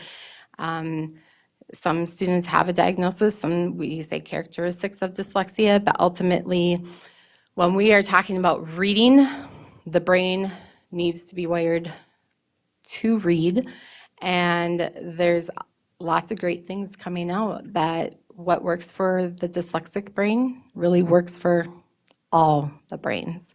And I think that's just what has been so much fun in this job is the new learning that's happening. We're just one step ahead, and it's just phenomenal, and it's exciting to see that link and knowing that we are making the changes that we need to make for our students. Oh, there's my Sunday superstars.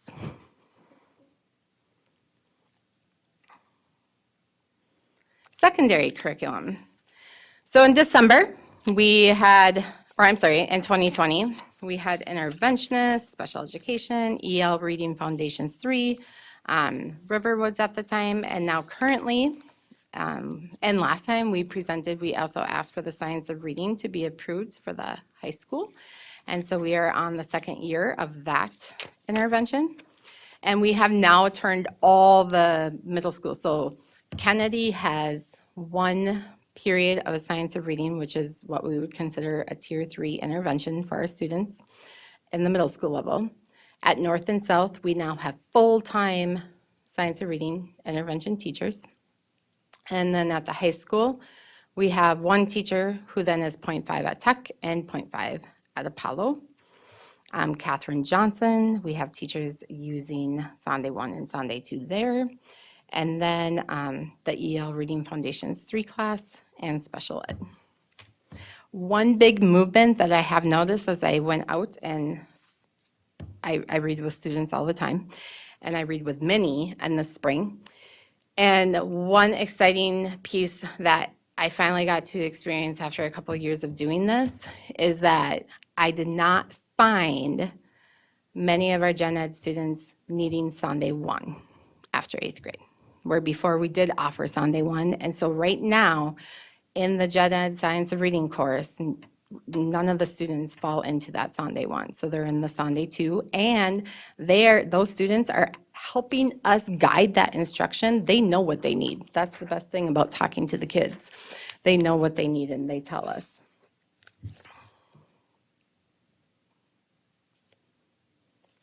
So at the high school, this is, in 2020, we didn't have anything, and now we do. So we have 6 teachers at the high school level between the Reading Foundation, Science of Reading, and SPED.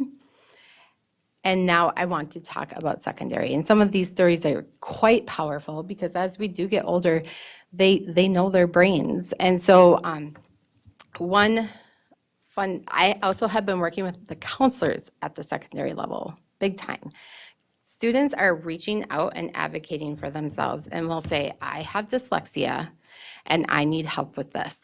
And so I've been going and working with students, and just the other week, a young man, he's 10th grade, he has figured things out, right? Like that's the amazing part of the brain is they figure it out, but they still know their challenges. So the challenge was this, LA, language arts, he can read it, thinks he can understand it sometimes, but he just doesn't like the fact that his friend next door finishes it way quicker than he does.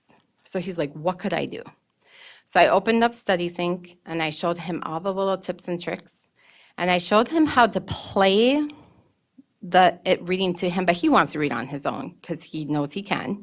So I said, well, just turn off your volume, but then use the highlighter and hit slow. And then he was like, I can follow along and I can do the reading. And he literally shut his laptop and he's like, that's all I needed, thank you. And then he's like, but if I have more questions, can I just tell my teacher that I need to talk to you? And I was like, yep, absolutely. You just let me know. So the fun part is that the students, we're just talking about it. I have a teacher at South, he said that one of the best things about this is they talk about it and then they start sharing their brains and why their brain works this way. And whether you have characteristics or you have struggles or you do have a diagnosis, we're all in the same boat. But the good news is we can learn and we can learn how to read. We're just not there yet, but we're in the right place. Another unique story is as I went out and read with 8th grade students, we had a student who moved here mid-8th grade last year. So I was at South and reading with all the kids. And I looked at her because I could tell there was struggles. It only takes a few seconds really to figure out if someone needs some support. And I looked at her and I said, hey, just out of curiosity, tell me about how you are as a reader. And she goes, oh, well. And I'm like, well, would you like some support in reading? And she goes, yeah. And I said, well, okay, well, at Tech, we have this class. And I started talking about the class. And she goes, oh, I am so glad I moved here. And I was like, oh, I'm so glad you moved here too. And she goes, I have been waiting forever for a teacher to realize I can't read. So, yay, not going to cry tonight. So then I did at cabinet. Got it all out there. And so, and now she's in this class, and I get to go and teach that class because I also teach for all the secondary teachers so they can attend MTSS, which is really the process of making sure that the interventions are working, or if we have new students, to continue that flow and support. And another awesome story is I talked about my 6th graders in 2020 who are now 8th graders. And I just reached out to their awesome new reading intervention teacher at North, but they're still my babies. And I went to go visit them, and they are almost done with Sunday too. And they are meeting their mastery checks at 100%. And they still could probably use something else, so we do still have some work to do. But overall, and she got to be in it in 6th, 7th, and 8th grade. And now, more than likely, she shouldn't have to be in anything in high school. That's just powerful. Oh, these are the high school students. And all they wanted to know is if I was going to become famous, because I told them I was going to speak to the board. I tell the kids that all the time, and what do you want me to tell them? And then, why did this just not happen when I was younger, right? So they understand that. And then they're happy to hear that it is happening in the elementary school. So they wanted to say thank you.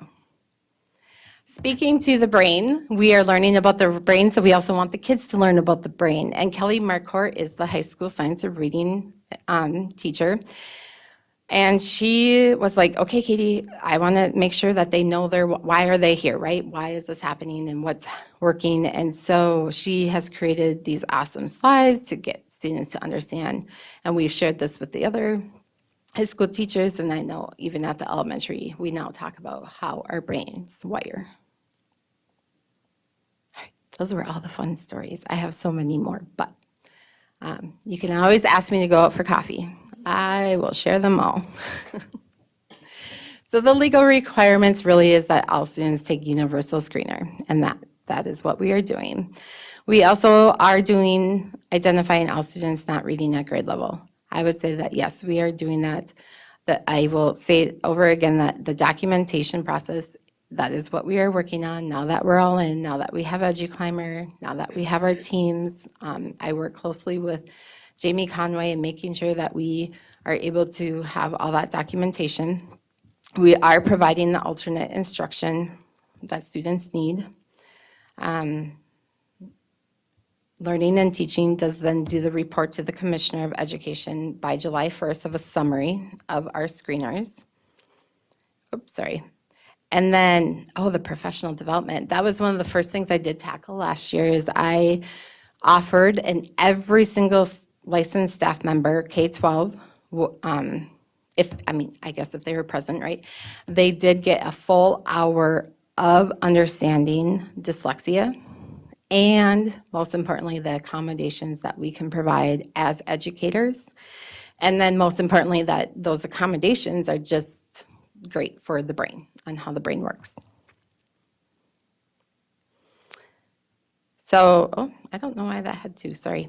So this is a summary. There's a lot more, but I've already spoken to every single year and where we started and where we are and the work that we are doing.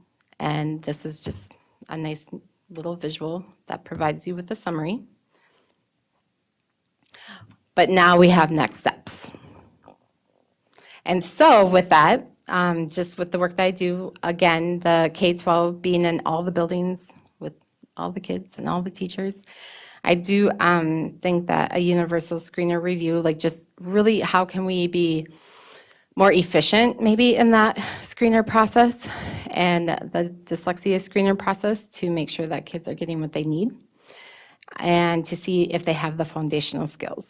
And that's really a lot of the learning that we are having, that if you don't have the foundational skills, you have to have those. And then really training for all staff on recent literacy research, and most importantly, this is big. It's really big out there right now with the new research around all of this and the science of reading. And so not only do we have to train and allow for that learning, but supports have to be in place for teachers. Like they need the extra support. They need, in my dream world, reading coaches, more of a dyslexia specialist. And then We have some intervention in fourth and fifth grade, but that is definitely something we need to focus on because, again, going back to it takes more than 6 weeks and it can take more than a year. So if we have students who are being successful in third grade, but there is no fourth and fifth grade intervention, then they cannot continue. And then just continuing to guide the guidance on meeting the legislature. Then we do have the website. Many times, lots of phone calls, even just from parents, I direct them to the website, and there's helpful information on there. So even as community members, or if you hear of anything, just please always direct them to the website, and that is a great place to stop. And the best way to say to get there is you search dyslexia, and it'll pop up. Questions? Scott?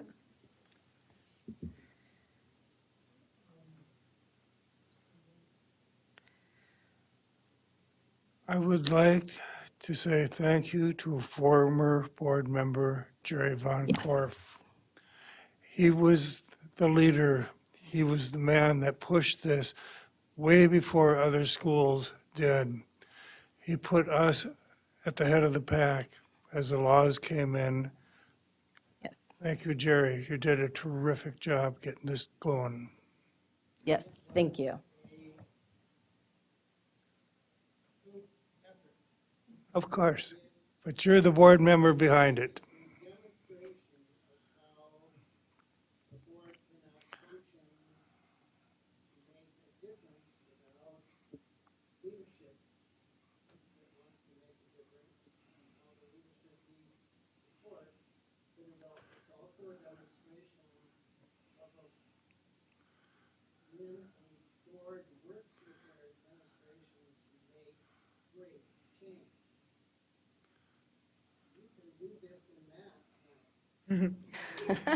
Yes. Mhm. And you are closing the largest achievement gap in St. Cloud and in Minnesota. You're closing that gap. It's race-free. It's closing the gap whether people are white or black or whatever. And you can do this in math, and you can do this in other areas. You need a great superintendent, you need a great team, and then you need to will the right resources to make it happen. You were the guy that recognized it, and you were the man that pushed it. They all do, dear.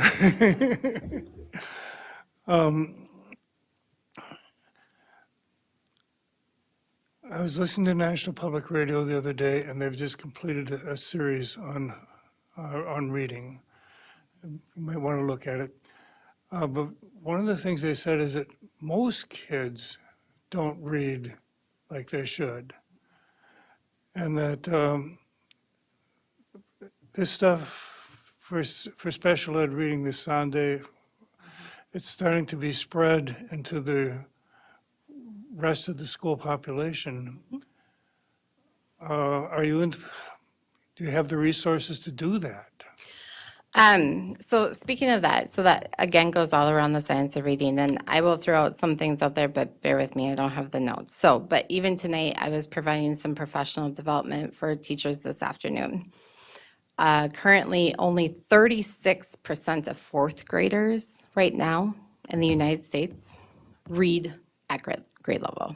Okay, so one, big, right? Two, the brain is not naturally meant to read. It is only naturally meant to communicate and to listen. And so now we study the brain, and there is training out there right now around the science of reading and all the things that you just spoke of how most children learn how to read. And I am in that knee-deep, intense training right now. I started last January. And it is just mind-blowing learning that really, if I look back as a third grade teacher, the reason why I jumped ship to middle school is because I knew deep down I did not know how to teach my third graders how to read. And I knew that there was something magical was going to happen by the time they got to me at North, even though they were the same kids.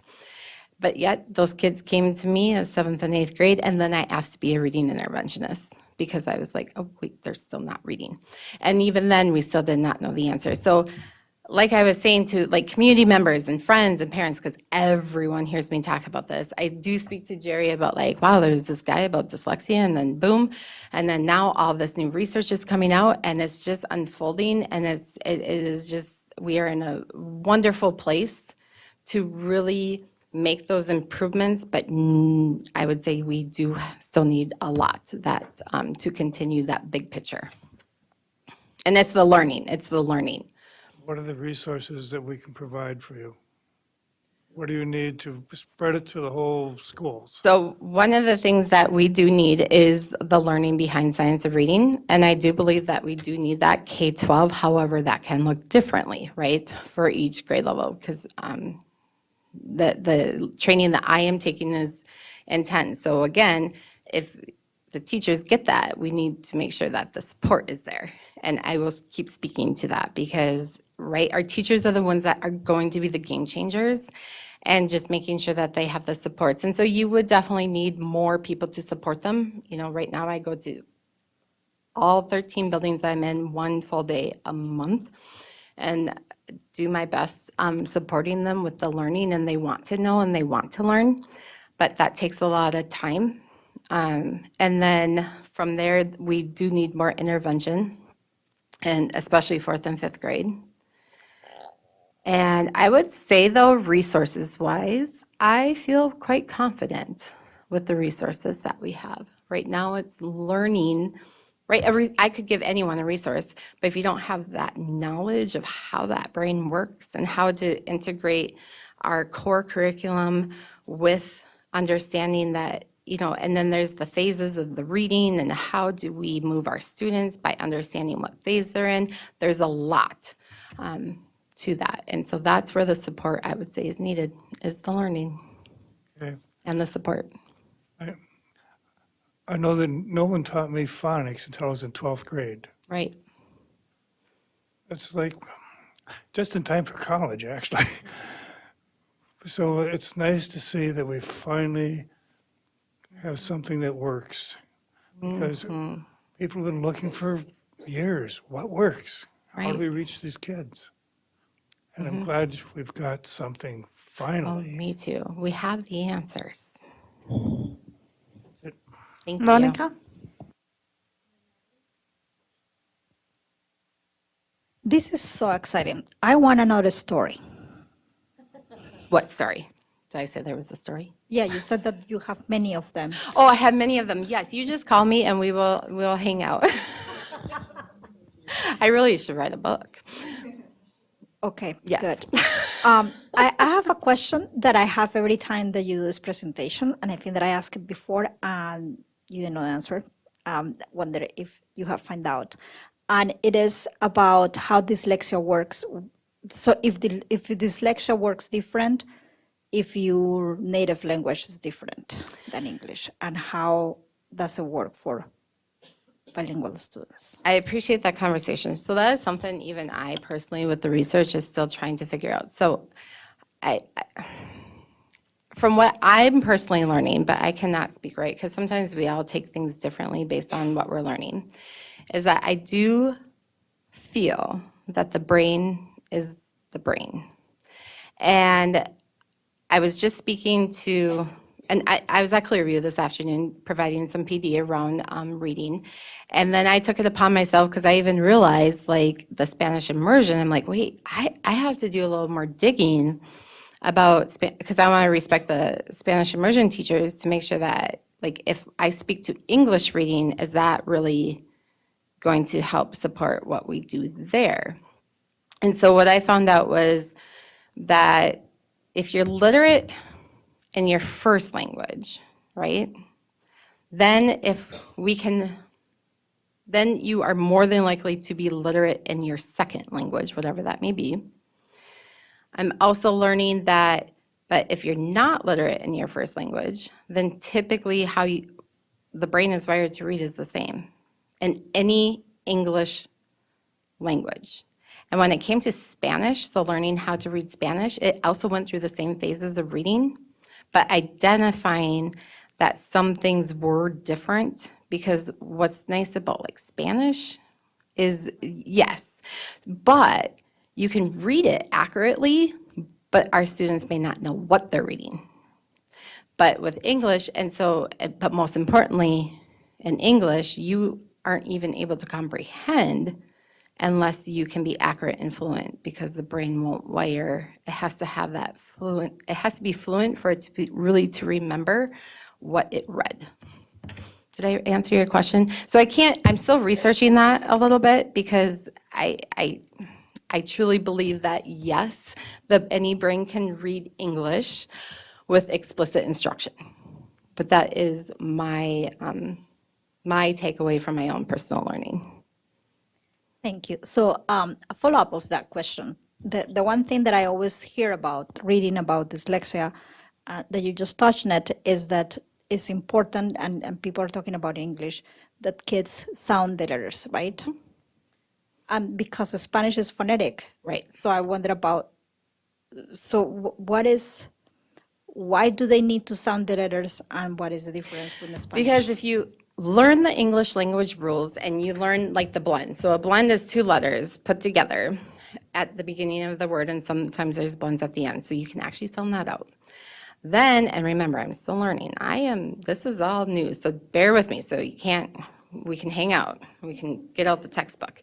But really, if you learn the English language rules, and you understand how, like the AI, like when you make the long vowel sound, and you understand that sometimes there's one letter that make a sound, then there's two letters put together that make a sound. Those are called digraphs. And then eventually we teach those English language rules. And if you know those rules, it does support 85%, if not a few more, they're learning to be able to break apart the word and be able to read it. Wow, I want Yes. those rules. Well, I have them.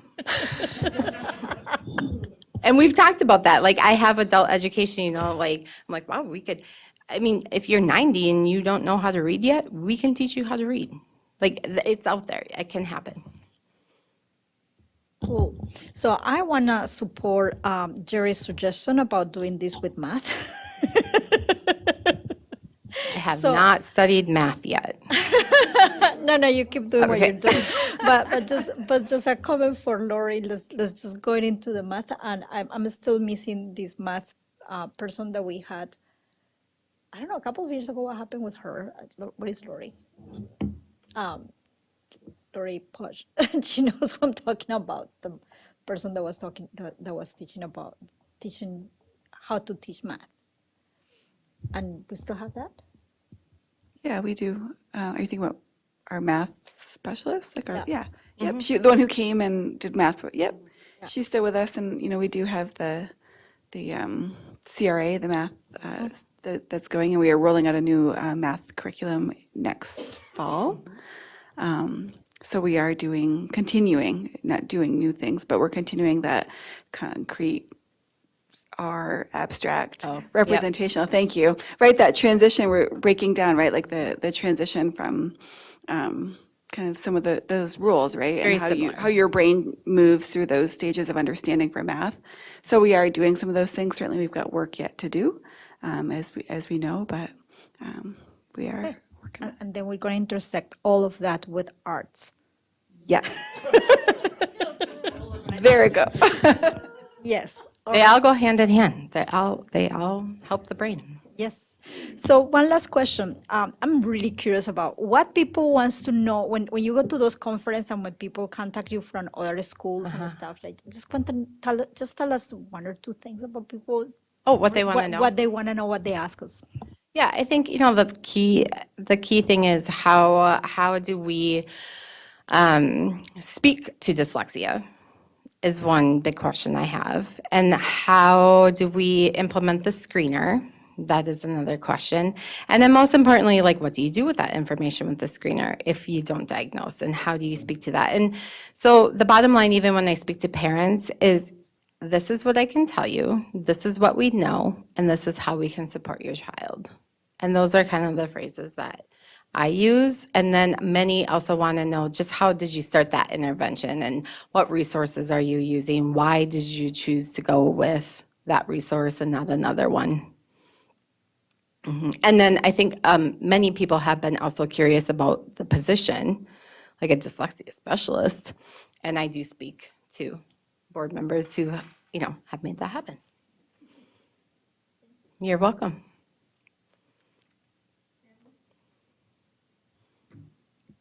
I don't know you, but I bet you're one of those people who like are the same no matter where you go. Like with a third grader and an eighth grader and a 90-year-old, your heart is just like so obvious for students. And I was just really thankful that you've been here with us. Yeah. I don't know where the lines are on your face for 19 years, but like, wow, amazing. What's your skincare? Let's go to coffee. I was like, when I was going through this a couple days ago before when we got the slides, and I got to that place where it's like 144 students 4 years ago, and then 2947, I'm like, that's fake news. Like, that's a lie. Because it's just so shocking to understand what the depth of what we were missing when we didn't have this resource. And so it's really exciting. So when you said you weren't going to get choked up, that eighth grade student that you talked about, it reminded me of this person in our community who was really angry about test scores, and they were just like, "Why haven't you done anything?" And they were yelling, and and it was debilitating. Just like, what do you even say to that? But it's like, she's not a test score, Right. She is a human being who's had a life that she's lived before she came here, and now she's like, okay, now I can get this help. And so it really is helpful to hear those stories and to really be able to understand. I mean, of course, every child, all of our 10,000 students have lived a life before they come to us and as they're with us. But it's so personal. The interventions are so personal, and I think that really goes along with our mission. So I'm thankful for you, and we should clone you. Oh, well, thank you. Well, I am thankful for the opportunity and the students. I mean, they are just, they're great. And when you ask them, they will tell you. Yeah. I mean, they are just very honest with their learning and how they learn and what they want and need.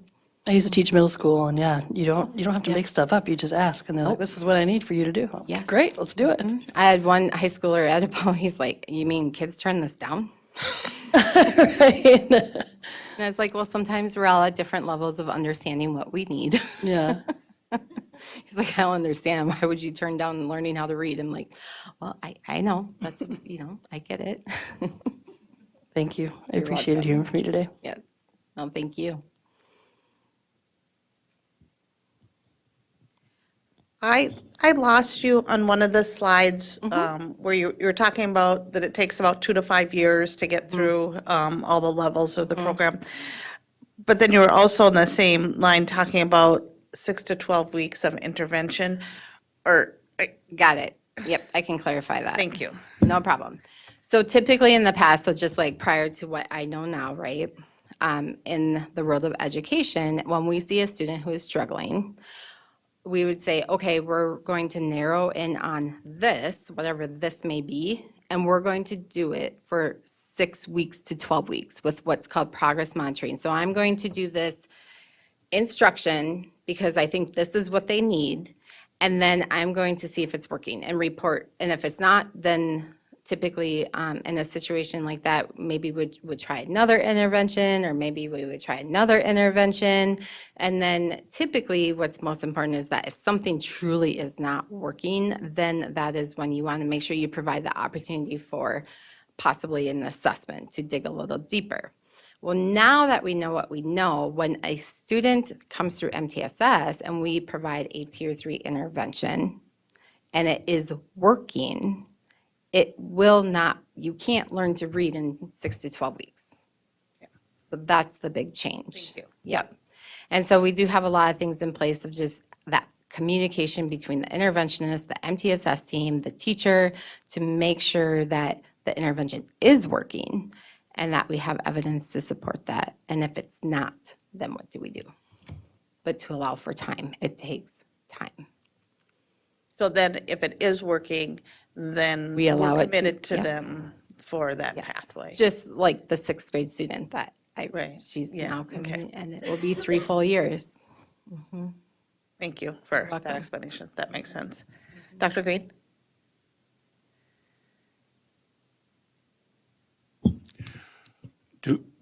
Fantastic, first of all.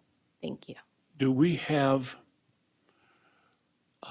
information about the motivation for these students to read?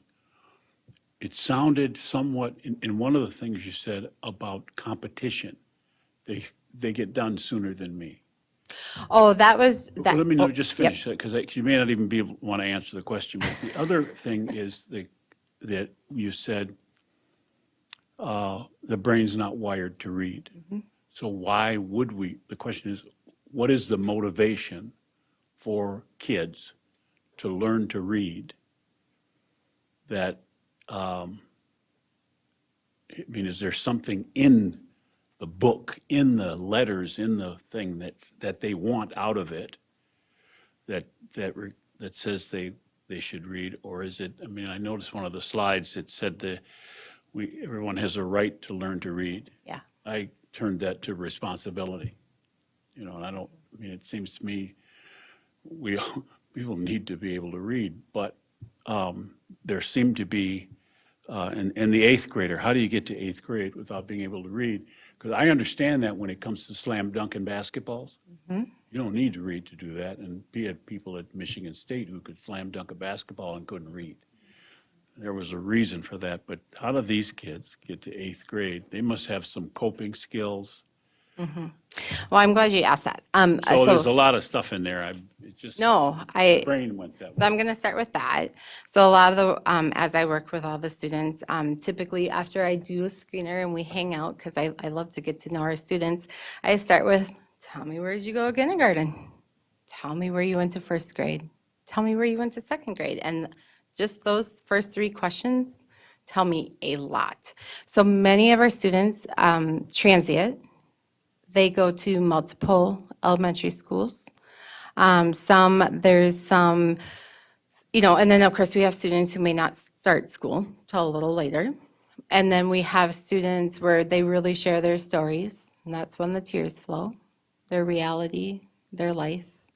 And they share their struggles. And so there's a lot of things that come into place. And then most importantly, is I can tell you that as an elementary teacher, no one ever taught me as a teacher how to teach kids how to read. I was 38 years old when I just started this work a few years ago, that I actually knew that X made the X sound as a teacher. So I think that's key. And then the motivation piece with the competition, it wasn't so much competition between the reading. He's a 10th grade student with really great grades, and he wants a social life. And he's telling me that when he goes home, and he has a diagnosis of dyslexia, and he's just said, oh, I can do it, I get good grades, but this is taking me a really long time. Do you have accommodations and tools and tricks to help me so I don't have to go back and reread over and over again? And the motivation is there. When you go out and you ask them, they are excited to tell you that they can finally spell a word, that they're reading sentences, and they're reading words, and they want to read. Why? Because they know deep down that their life will be easier in school and everything else if they can read. You're welcome.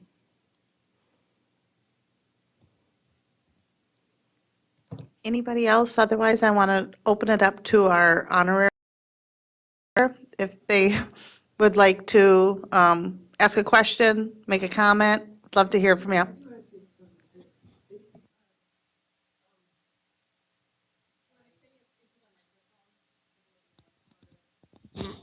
My law firm incorporated Decoding Dyslexia, the corporation. And so we have some context there, and people have heard about District 742. And there has been tremendous resistance to this in many districts. And we could talk about why that is. And if you look at the Solda story, they'll tell you, that radio show tells you why that is, and the colleges have been contributing to this problem. There's a group of parents in St. Paul, there's a group of parents in Minneapolis, there's a Facebook group that's where parents come together and say, where can I find a district that meets the needs of my kids? Because all over the state of Minnesota, people with means are paying private, that's part of what we were trying to do early on when we were working together, was to put my wife out of business. Her business feeds off of people that school districts aren't taking care of. But throughout the metro area, there are places you can go into districts where people post signs saying, I can teach your kid to read. And so parents they get angry because first they're told their kids are doing okay, and then they're told their kids are struggling, but they're going to be okay. And then somewhere along the line, they learn that their kids is not, and they're so angry. Why isn't my school district helping me? And so now there's a group of parents that are communicating with each other, and they're saying, who knows how to do this? And one of the answers is the St. Cloud district. There's still lots of people in this area who are paying private tutors who can afford to do that, and then that's part of the achievement gap. And so any rate, I have a Facebook group that's very interested in what we're doing, and I gave them a link to this board meeting and told them I don't know if there's anybody on, but I know that they are very much interested in what they're doing, because when they go to their school board, this is what happens. The school board says, oh, no, that's not, we don't need to do that. They have no idea, or if they're doing it, they're sending people to a couple hour training sessions. But what you are doing, and this is so important, is you have this, you've gone about this systemically. The superintendent didn't come in and say, okay, tomorrow we're going to do dyslexia, right? And then everybody goes to one day of thing, and somebody gives them a speech, and then they have to do it. What you did, and you can do this with math, and you can do this with all sorts of things, it might take some more resources to do it, but what your leadership did is they said, we're going to spend some time figuring out who knows how to do this, and they brought in some people, and then they did a little bit of testing, and then they picked the Sandi system. I wouldn't have picked the Sandi system, but I was wrong. They picked the Sandi system, and they liked it, and they believed in it. Then they started training, every year more people. And this is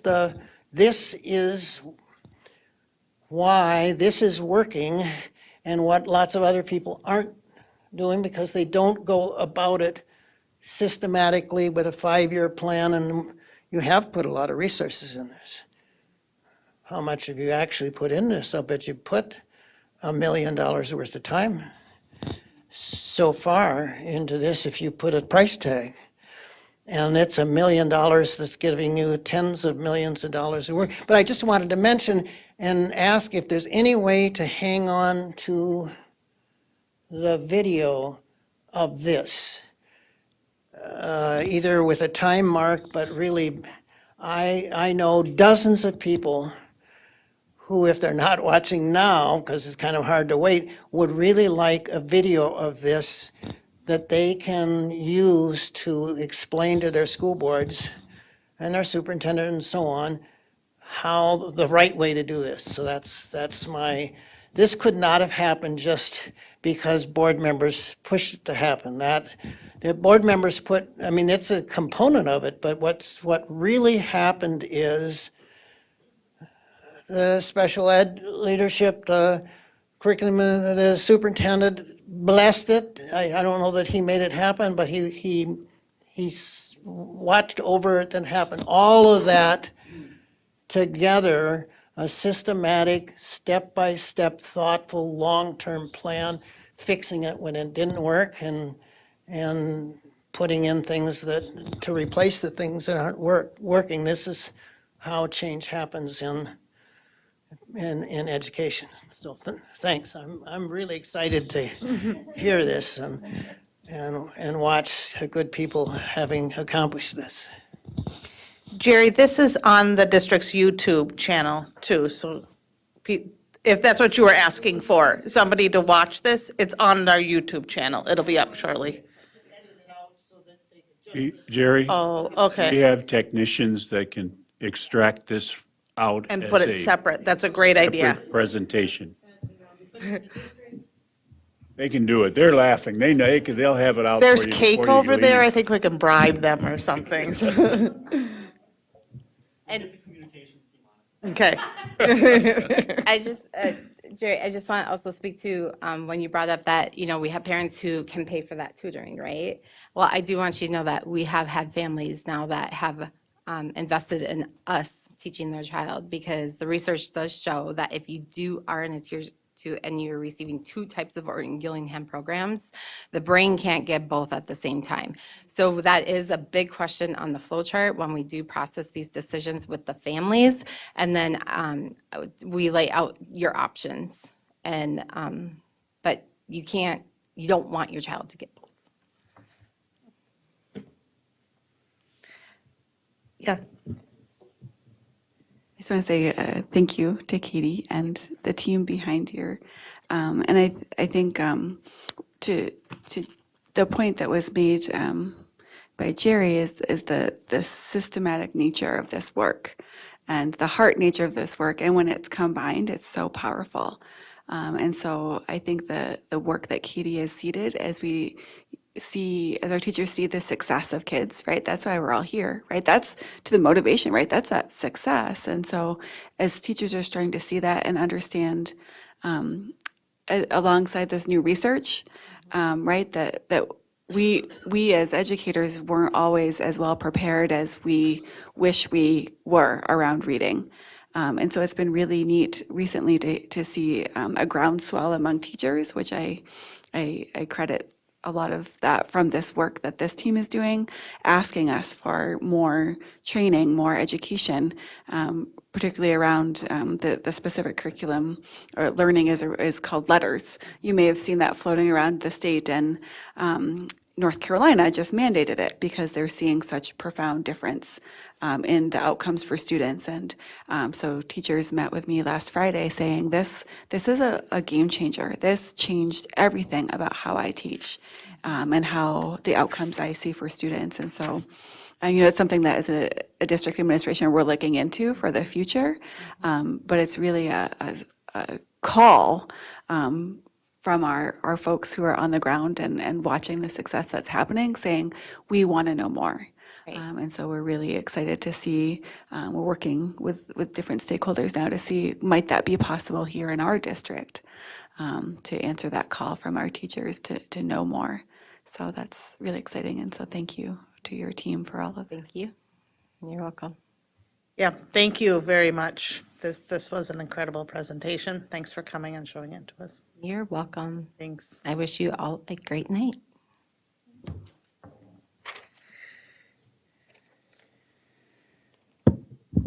Okay, then we are moving on to schools update. We have Kay Nelson, Assistant Superintendent for Secondary Education, and Dr. Mike Rivard, Assistant Superintendent for Elementary Education.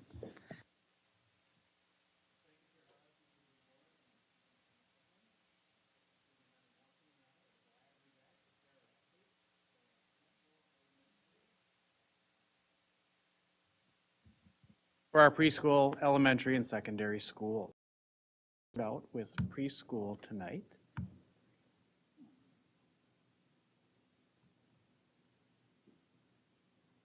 Looks like my screen is.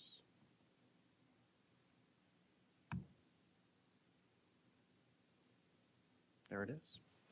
So our preschoolers spent part of October and early November learning about the harvest season.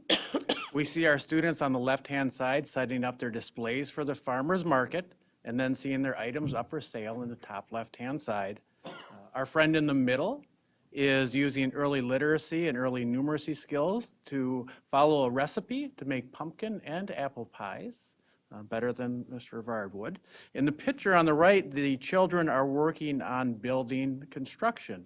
And you wonder how. So that building and construction, in the top right-hand corner, they are actually pounding golf tees into the pumpkins to practice construction skills with nailing. And the bottom with our beautiful smiles in the lower right-hand corner are our preschools making pumpkin goo or oobleck from Dr. Seuss, and Bartholomew and Dr. Seuss. So they love the mixing, squishing, and exploring and the great sensory part of that activity, and we see that by all the smiles.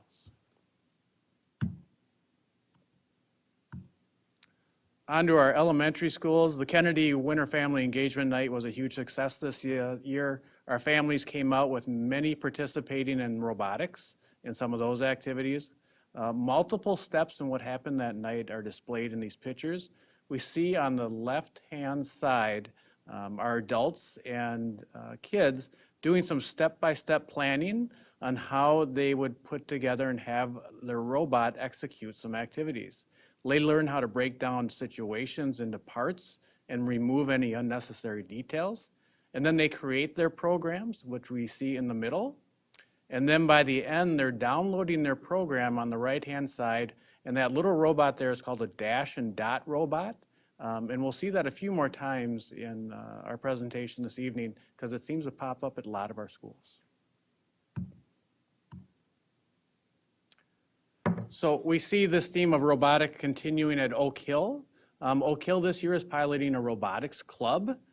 They have started this for after school with 12 fifth grade students. The robot that they're creating is part of the VEX IQ robots, and that's down in the lower left-hand corner.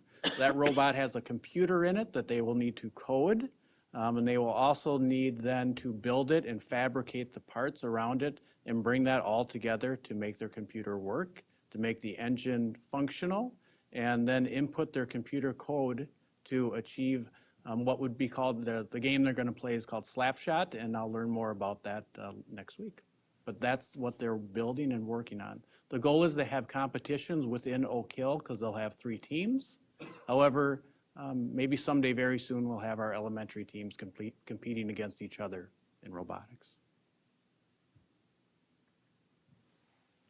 If you've been driving around the north side of St. Cloud et al. During this last month and a half or two, you'll notice that Madison had their pumpkin patch. Our primary grade students were able to visit the pumpkin patch, which was magically created by Principal Estrada and some members of her team.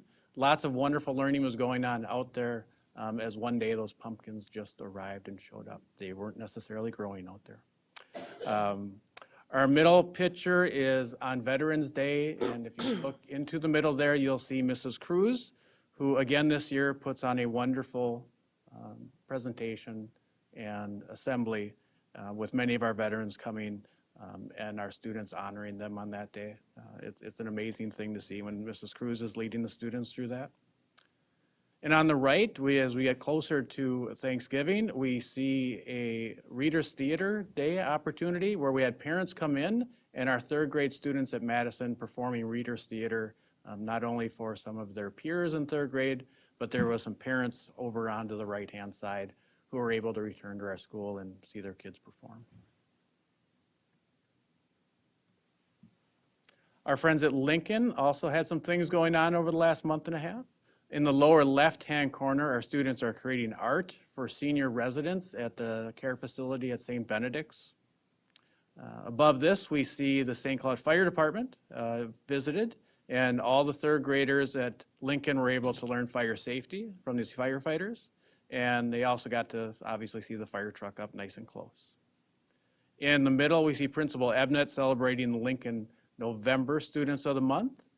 And to that top right-hand side, those are our students from Mrs. Cave's class. There's a competition at Lincoln every month on who's reading the most books. They keep track of it, and at the end of the month, that classroom is celebrated with certificates for each.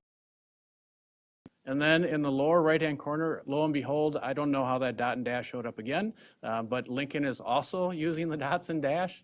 And when Ms. Ebnett and I were talking, I walked past the media center and saw the kids down there, and they were programming and making that dot and dash, doing things that are pretty remarkable when you see third graders doing it.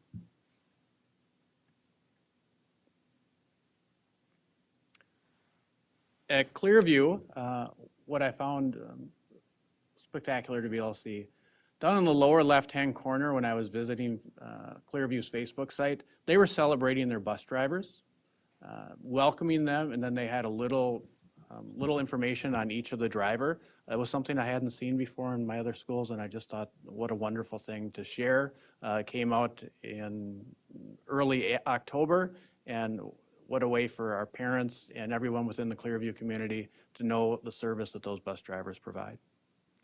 In the top left, I did start my day on Veterans Day at Clearview and watched as we had many members of the VFW and other service organizations coming and joining the Clearview staff and kids. Many parents that day. It was wonderful to see after coming back from not having students or not having families in during the last few Veterans Days. To have such an incredible turnout was remarkable and very heartfelt. The picture in the middle shows our Clearview Student Council members who are making calming bottles. Every classroom at Clearview has a calm space, and the student council members there created calming bottles that students could use and look at if they were needing an opportunity to just settle down and take a few moments for themselves. And up in the top right-hand corner is the Clearview Cougar celebrating the Clearview's November Student of the Month. So again, we see our PBIS efforts happening over and across the district each month as we celebrate kids and all that they're accomplishing. I'm getting close to having all mine in. At Westwood, Nora Mohammed was showcased on Minnesota News Country for building a little food pantry, is what it's called, that was placed outside the Place of Hope Ministries last week. Mom says that the pantry works like the little free libraries that you see around town, but instead they're putting food into the little pantry.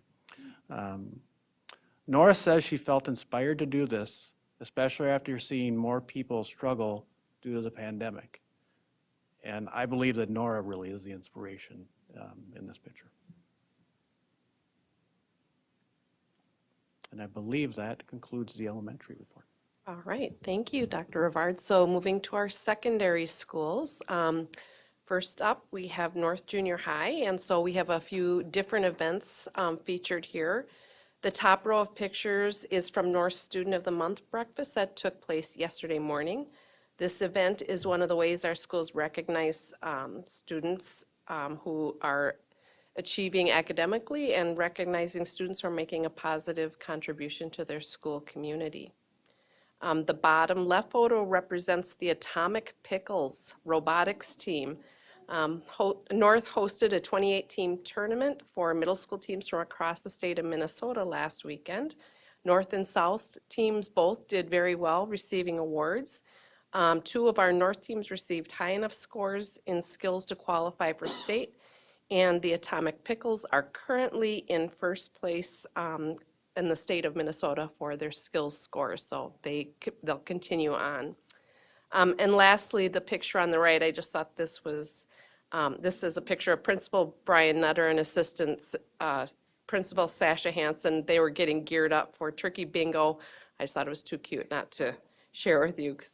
Just one of those ways they're creating that sense of belonging and positive culture. And moving to Apollo High School, this is the event Scott was referring to earlier tonight. This was a special event that was held on November 30th. It's called the SME Prime Partnership, Response, and Manufacturing Education Landing event. And it gave our local partners an opportunity to see what's happening in our classrooms. So our CTE students were able to share their work. They gave tours, and they were able to interact with our community partners. The Education Foundation has partnered with Apollo High School several years ago to create a vision for supporting education and students interested in engineering fields. And so the program actually provides equipment, curriculum, scholarships, and STEM-focused extracurricular activities for students and teachers. Moving to our South Side, we had a kind of an exciting night called our South Side Family Engagement Night. That was held on November 21st. There were lots of opportunities for learning and community building. Featured in the center, you'll see our Activities Director, Eric Ruska, and Activities Coordinator from South, Megan Chatterton. Principal Joel Heitkamp is going to go into this in detail next week, so we'll just leave you with these pictures as a teaser. I won't steal his thunder. South is also about promoting school spirit, and this month is no exception. This is dubbed Fun Semper. This week, students and staff are taking part in various clothing challenges such as festive footwear, Orange You Glad It's December, Flannel Friday, and today was Tinsel Day. I thought I would get a picture from Principal Heitkamp, but he didn't text one to me. But they were all to wear something shiny or sparkly. The pictures on the left, or excuse me, on the right feature our beginning performance groups at South. They have a week of concerts this week, and that was from yesterday. Those are 6th grade performing groups, and it's just great to see how many kids were up there, and they sounded pretty darn amazing for just starting their journey in music. Go to the next one, Mike. So at Tech, in addition to our Southside Family Engagement Night, here's a couple more highlights from Tech. The pictures on the left are from the Family and Consumer Science Challenge class, where student groups selected and created chili recipes.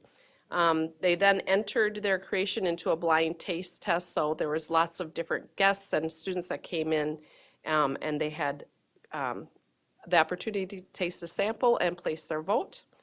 And in all of our secondary schools, music is in full swing. Monday night featured Tech's band concert, so that's a picture of that.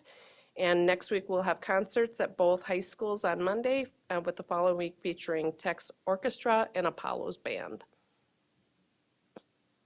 McKinley ALC, I talked to you guys a few months ago maybe about our community learning Fridays.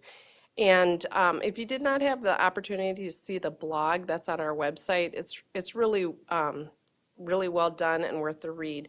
So these are, special days that give students opportunity to use those skills not normally or typically found in the classroom while they're engaging with community partners. So we have kids pushing out into the community, community partners coming into the school, and it's really a wonderful success story.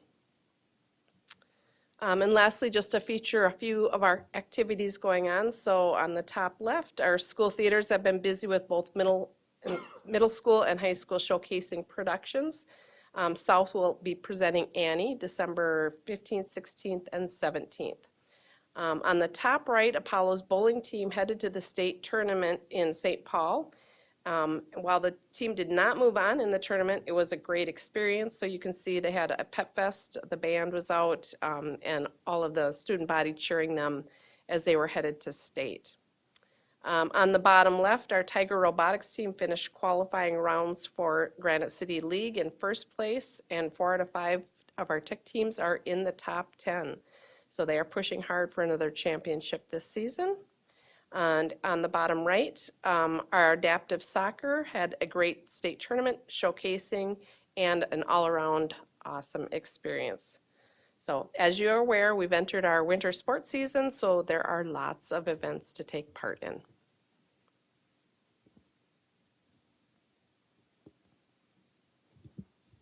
Thank you.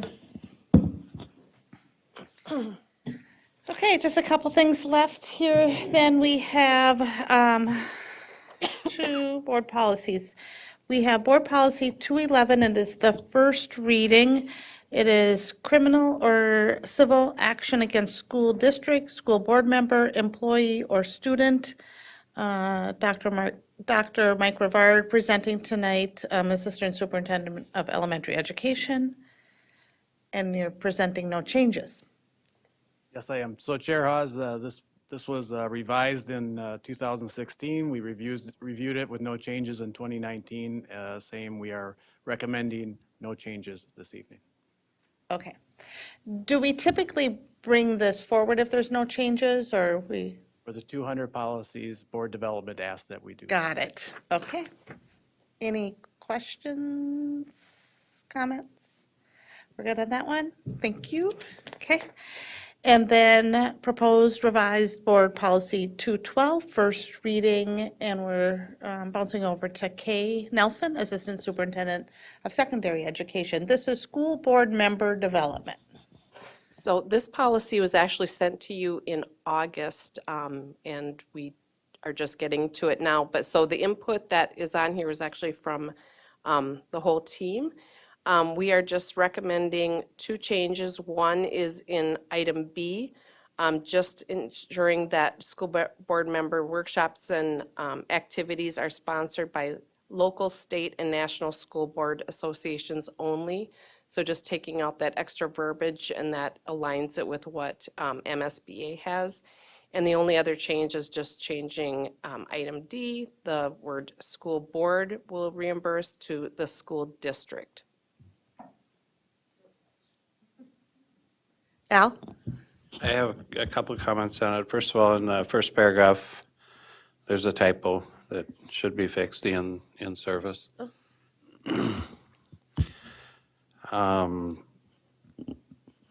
In paragraph 2A,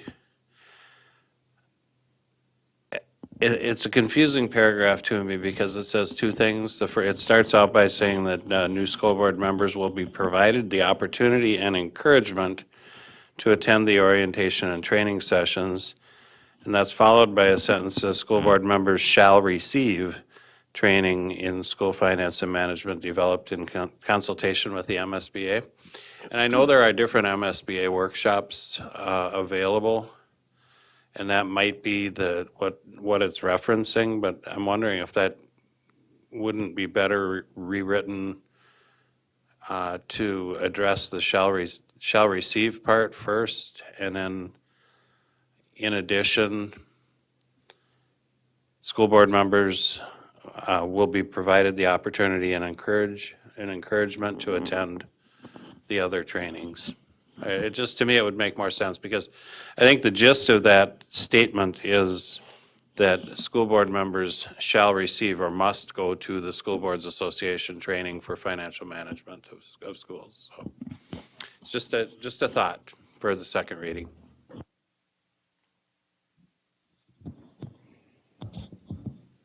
Scott? Yeah, I agree with Al. The financial and the management thing, I believe we're done online. It's been 2 years since I did it, but I think it was required to be done online. And then everything else after that is pretty much optional. Right, state statute says finance and management. When it was in person, when we joined the board, which was nice. Yeah, that sentence is straight out of statute. It's, the statute is 123B09, and it's subdivision 2, school board member training. It's a member shall receive, yes, so subdivision 2, school board member training. A member shall receive training in school finance and management developed in consultation with the Minnesota School Boards Association. So that sentence is straight, I'm sorry. That sentence is straight out of statute. The first sentence, I don't believe is straight out of the statute. I think that's an addition.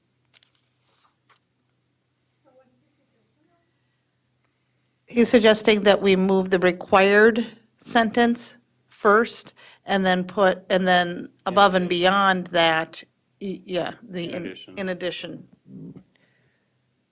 Natalie?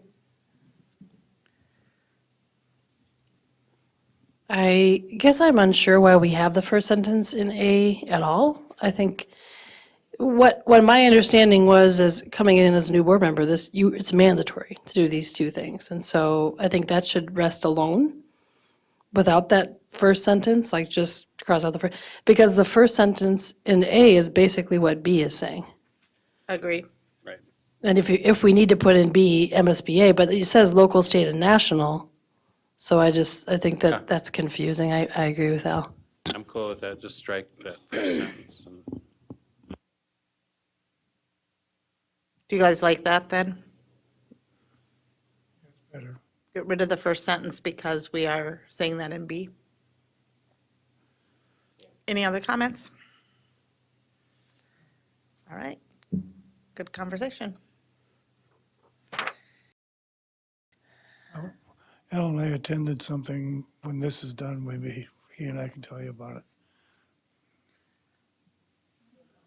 Yeah, where do we include that in? Sometimes when you guys attend an activity or a training, and we report back on it, yeah. Natalie? That's actually in the thing we were just looking at, right? It's like D that says that's what you're supposed to do when you come back Yes, from a training? yeah. Yeah. Yeah. I just don't know if there was a formal opportunity.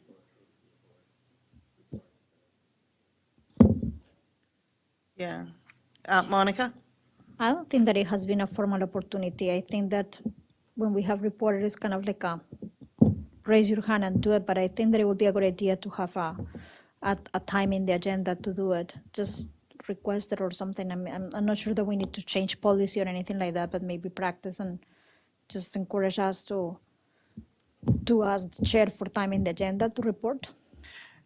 Yes, you're right. It I should think be an under agenda. reports, where we have the standing committee reports, can be included in there. Okay. Do we want to have that discussion now, or are we, Let's vote on this. okay. Then we have one, Okay.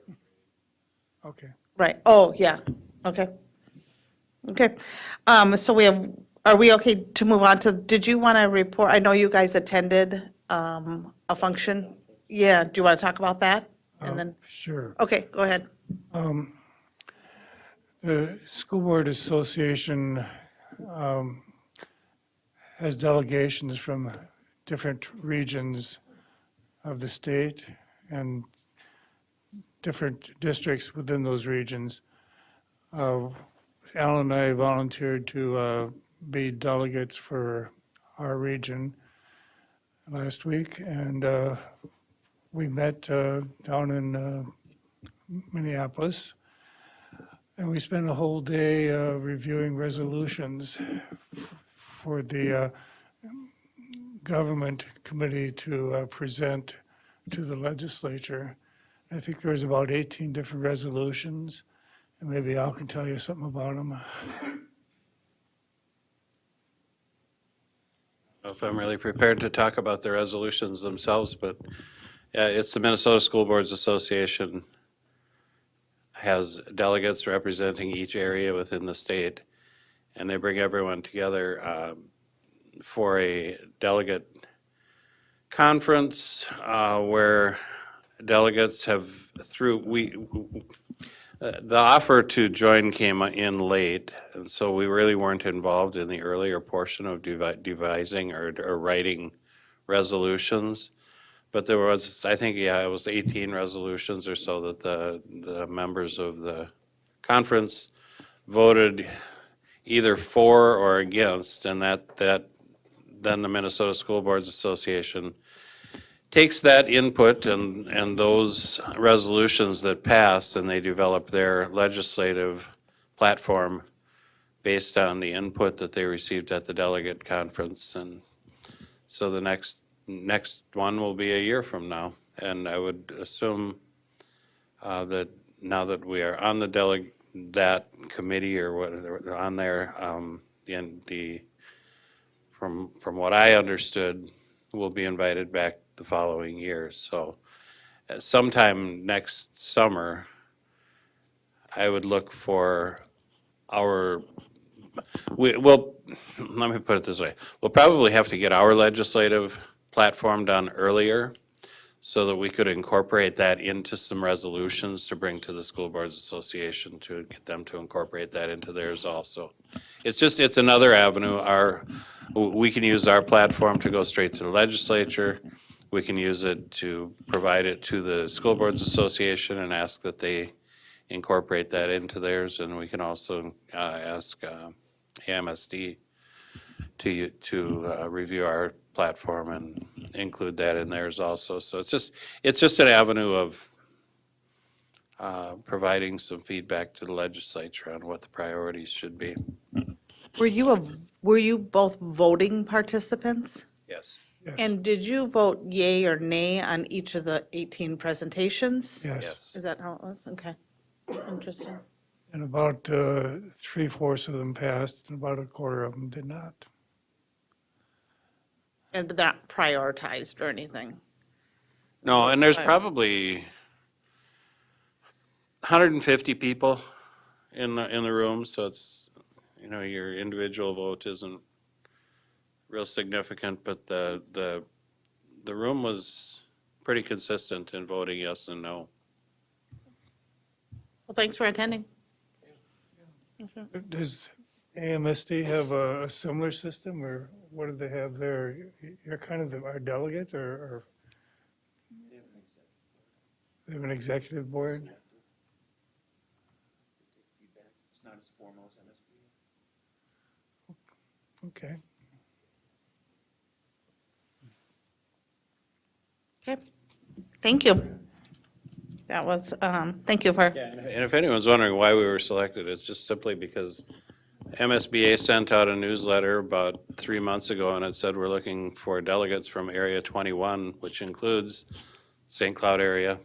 And if you're interested, call, or email, and I emailed and immediately got a response, yes, please, we're looking for delegates. So yeah, we appreciate you guys going. Thanks. All right. Last but not least is we're saying a sad farewell to Dr. Green.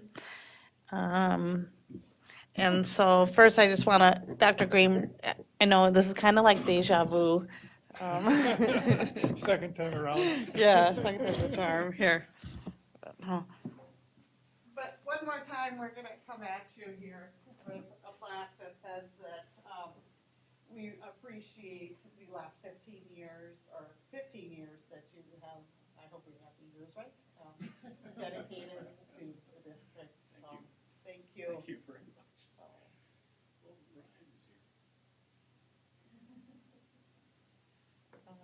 Thank you. I don't know if you want to talk. We all probably want to say something. Do you want to? I have to sit down. Yes.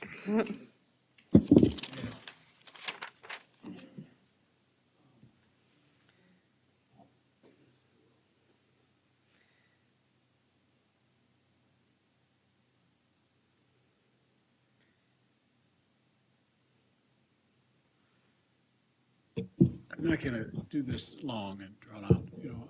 I just want you to know some things, and I think they're very important to me, and that's why I wrote them down, that you understand. Am I close enough to the microphone? I would get closer. All right, got to be a rock star, huh? All right, we'll try this.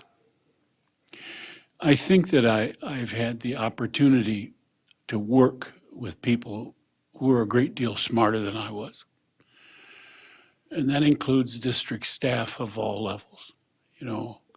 Mr. Hain, who's the custodian here, we've had a lot of conversations, and he has a good brain and thoughtfully considers things. And so I appreciated our conversations. So from all levels of this great establishment worked. I worked with people that had a vastly different perspective than mine.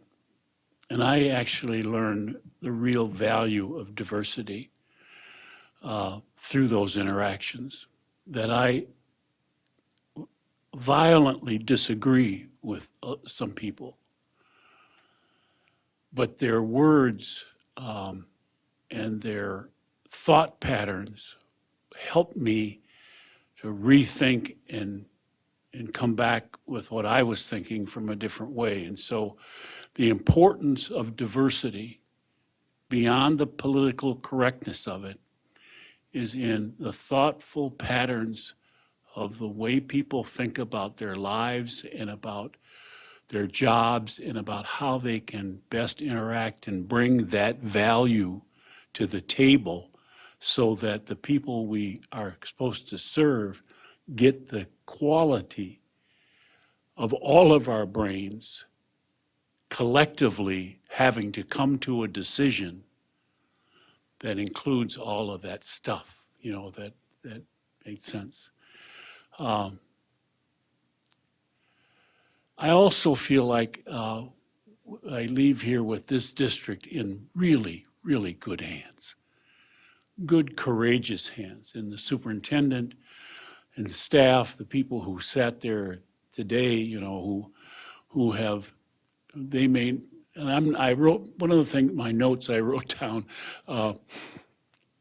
I bet you they don't know. I mean, I was going to ask them, and I didn't.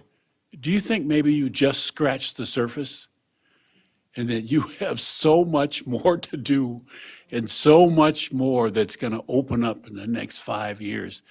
It's kind of like the moment you, one of those discoveries like the computer and this floppy disk and then the hard floppy disk and then a 5 megabyte hard drive that was this big that I had on my counter to a flash drive that's 2 terabytes.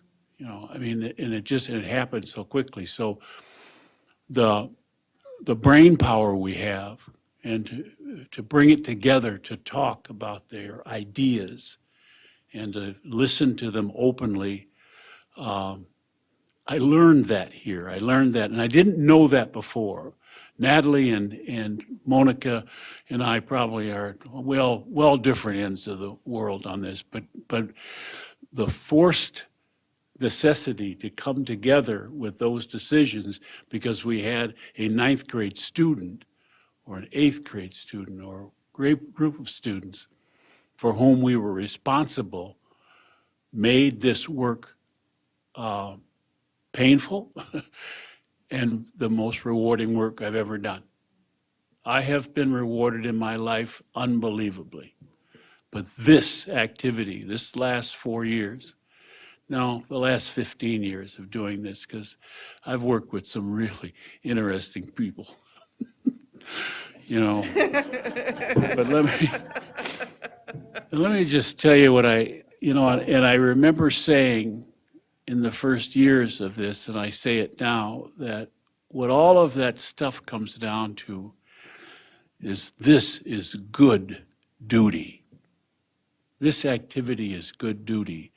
And my greatest accomplishment in my life is that I got to sign every diploma of every student that has graduated from this district in the last 4 years. You got to know, whoever's going to be clerk, remember, that's what you get. And your name's on it. And I've had people come up to me at different places and say, your picture's on my mantle, of shaking hands with my daughter and that stuff. So thank you so much. It's been a great experience, and thank you for this wonderful plaque and for this great life I'm having. So thank you.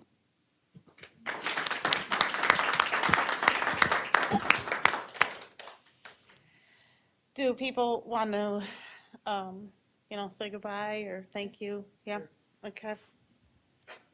Anybody up first? Sure. Go ahead, Al.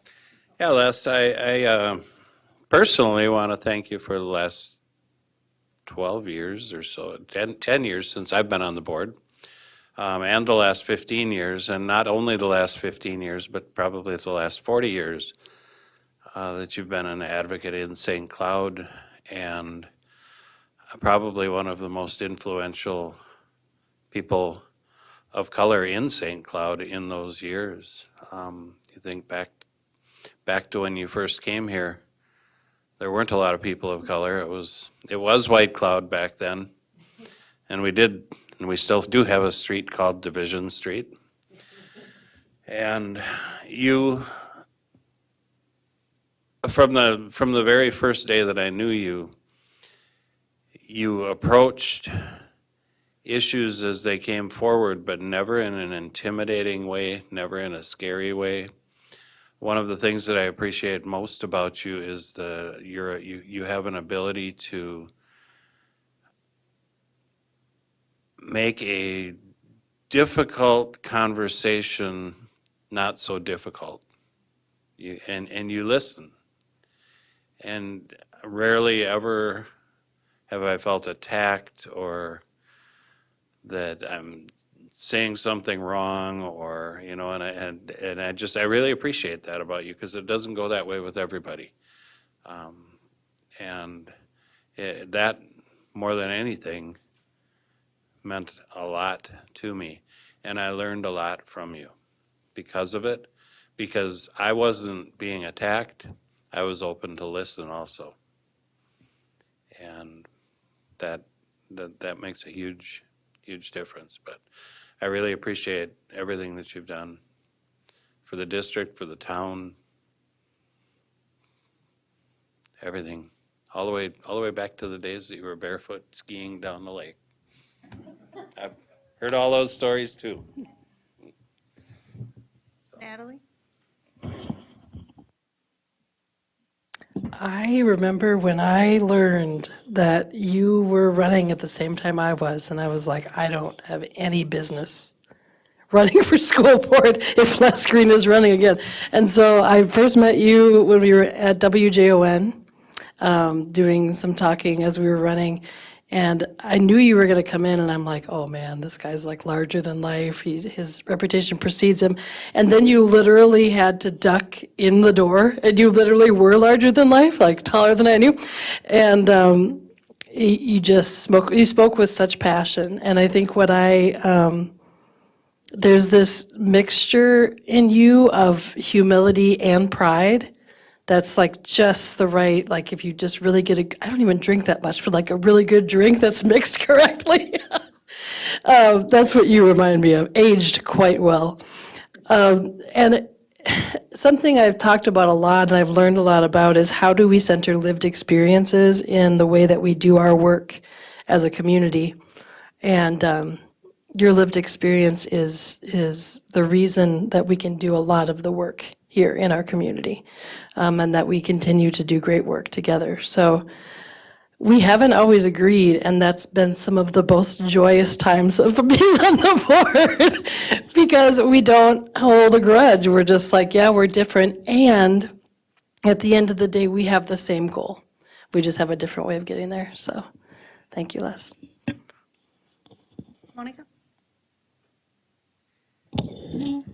Les, thank you so much. I knew of you before I know you. It's like since my early times here in St. Clara State, probably, that I knew about Les Green, and I knew about the African American Male Forum and all those stories that come from there. I do feel that I got short in the stories. I'm short-handed in the stories. So people have not told me all of them, and they keep telling me about the stories. So I will appreciate that you give me, now that we're not in the board, maybe some time for coffee and you tell me some stories. Because I'm missing those, please.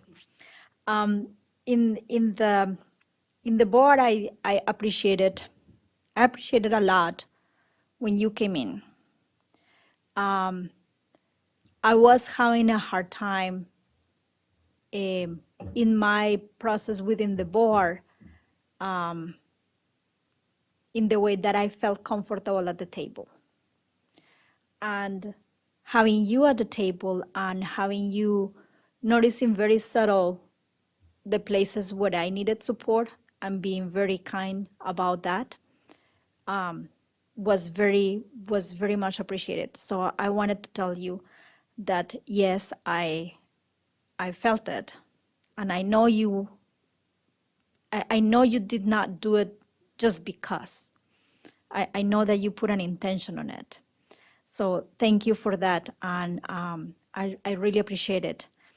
And I also wanted to say to these two board members, ex-board members that are here, I wanted to tell something here that I have written down here. Who you are and what you do does not go unnoticed, not unappreciated by any person of goodwill in our community. So for the three of you, thank you. Zach? So when I got first elected to the board, and my parents saw who else, my mom says, wait, the Les Green? So I'm gonna have stories, because my mom taught with your wife for a little while. So Karen says hello to Sally. But yeah, I also knew you before I knew you, right, on campus, St. Cloud, and larger than life, and none of the work you've done is gonna go away, and my goodness, just a lot of it. Hope to still get to see you, know you better. Wish COVID hadn't impaired time to hang out and stuff. But thank you. I loved how you said this job is good duty. I just won't say that to my 5-year-old. But work, my 5-year-old and 2 other children are in amazing hands in an amazing district that you put a lot of work and effort into. So thank you.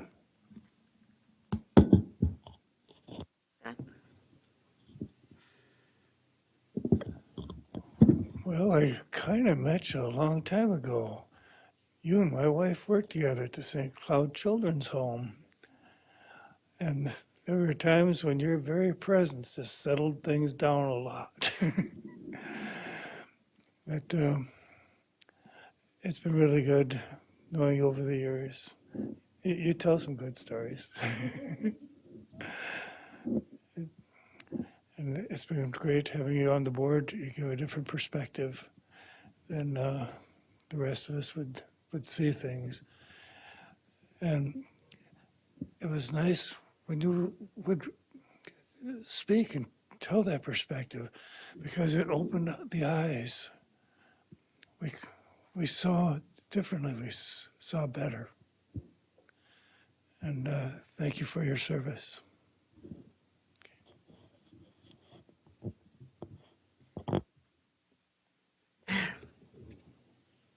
I don't know if I can do this without crying. Selfishly, I'm so thankful that our paths have crossed and that I was fortunate enough to sit at the table with you. But here leaves a piece of history. That 742 was so fortunate, and the community was so fortunate to have you. And you're one of a kind. I don't think that at any time in the future, this opportunity, this uniqueness of what you brought to us will ever be replicated or touched in any way. So thank you.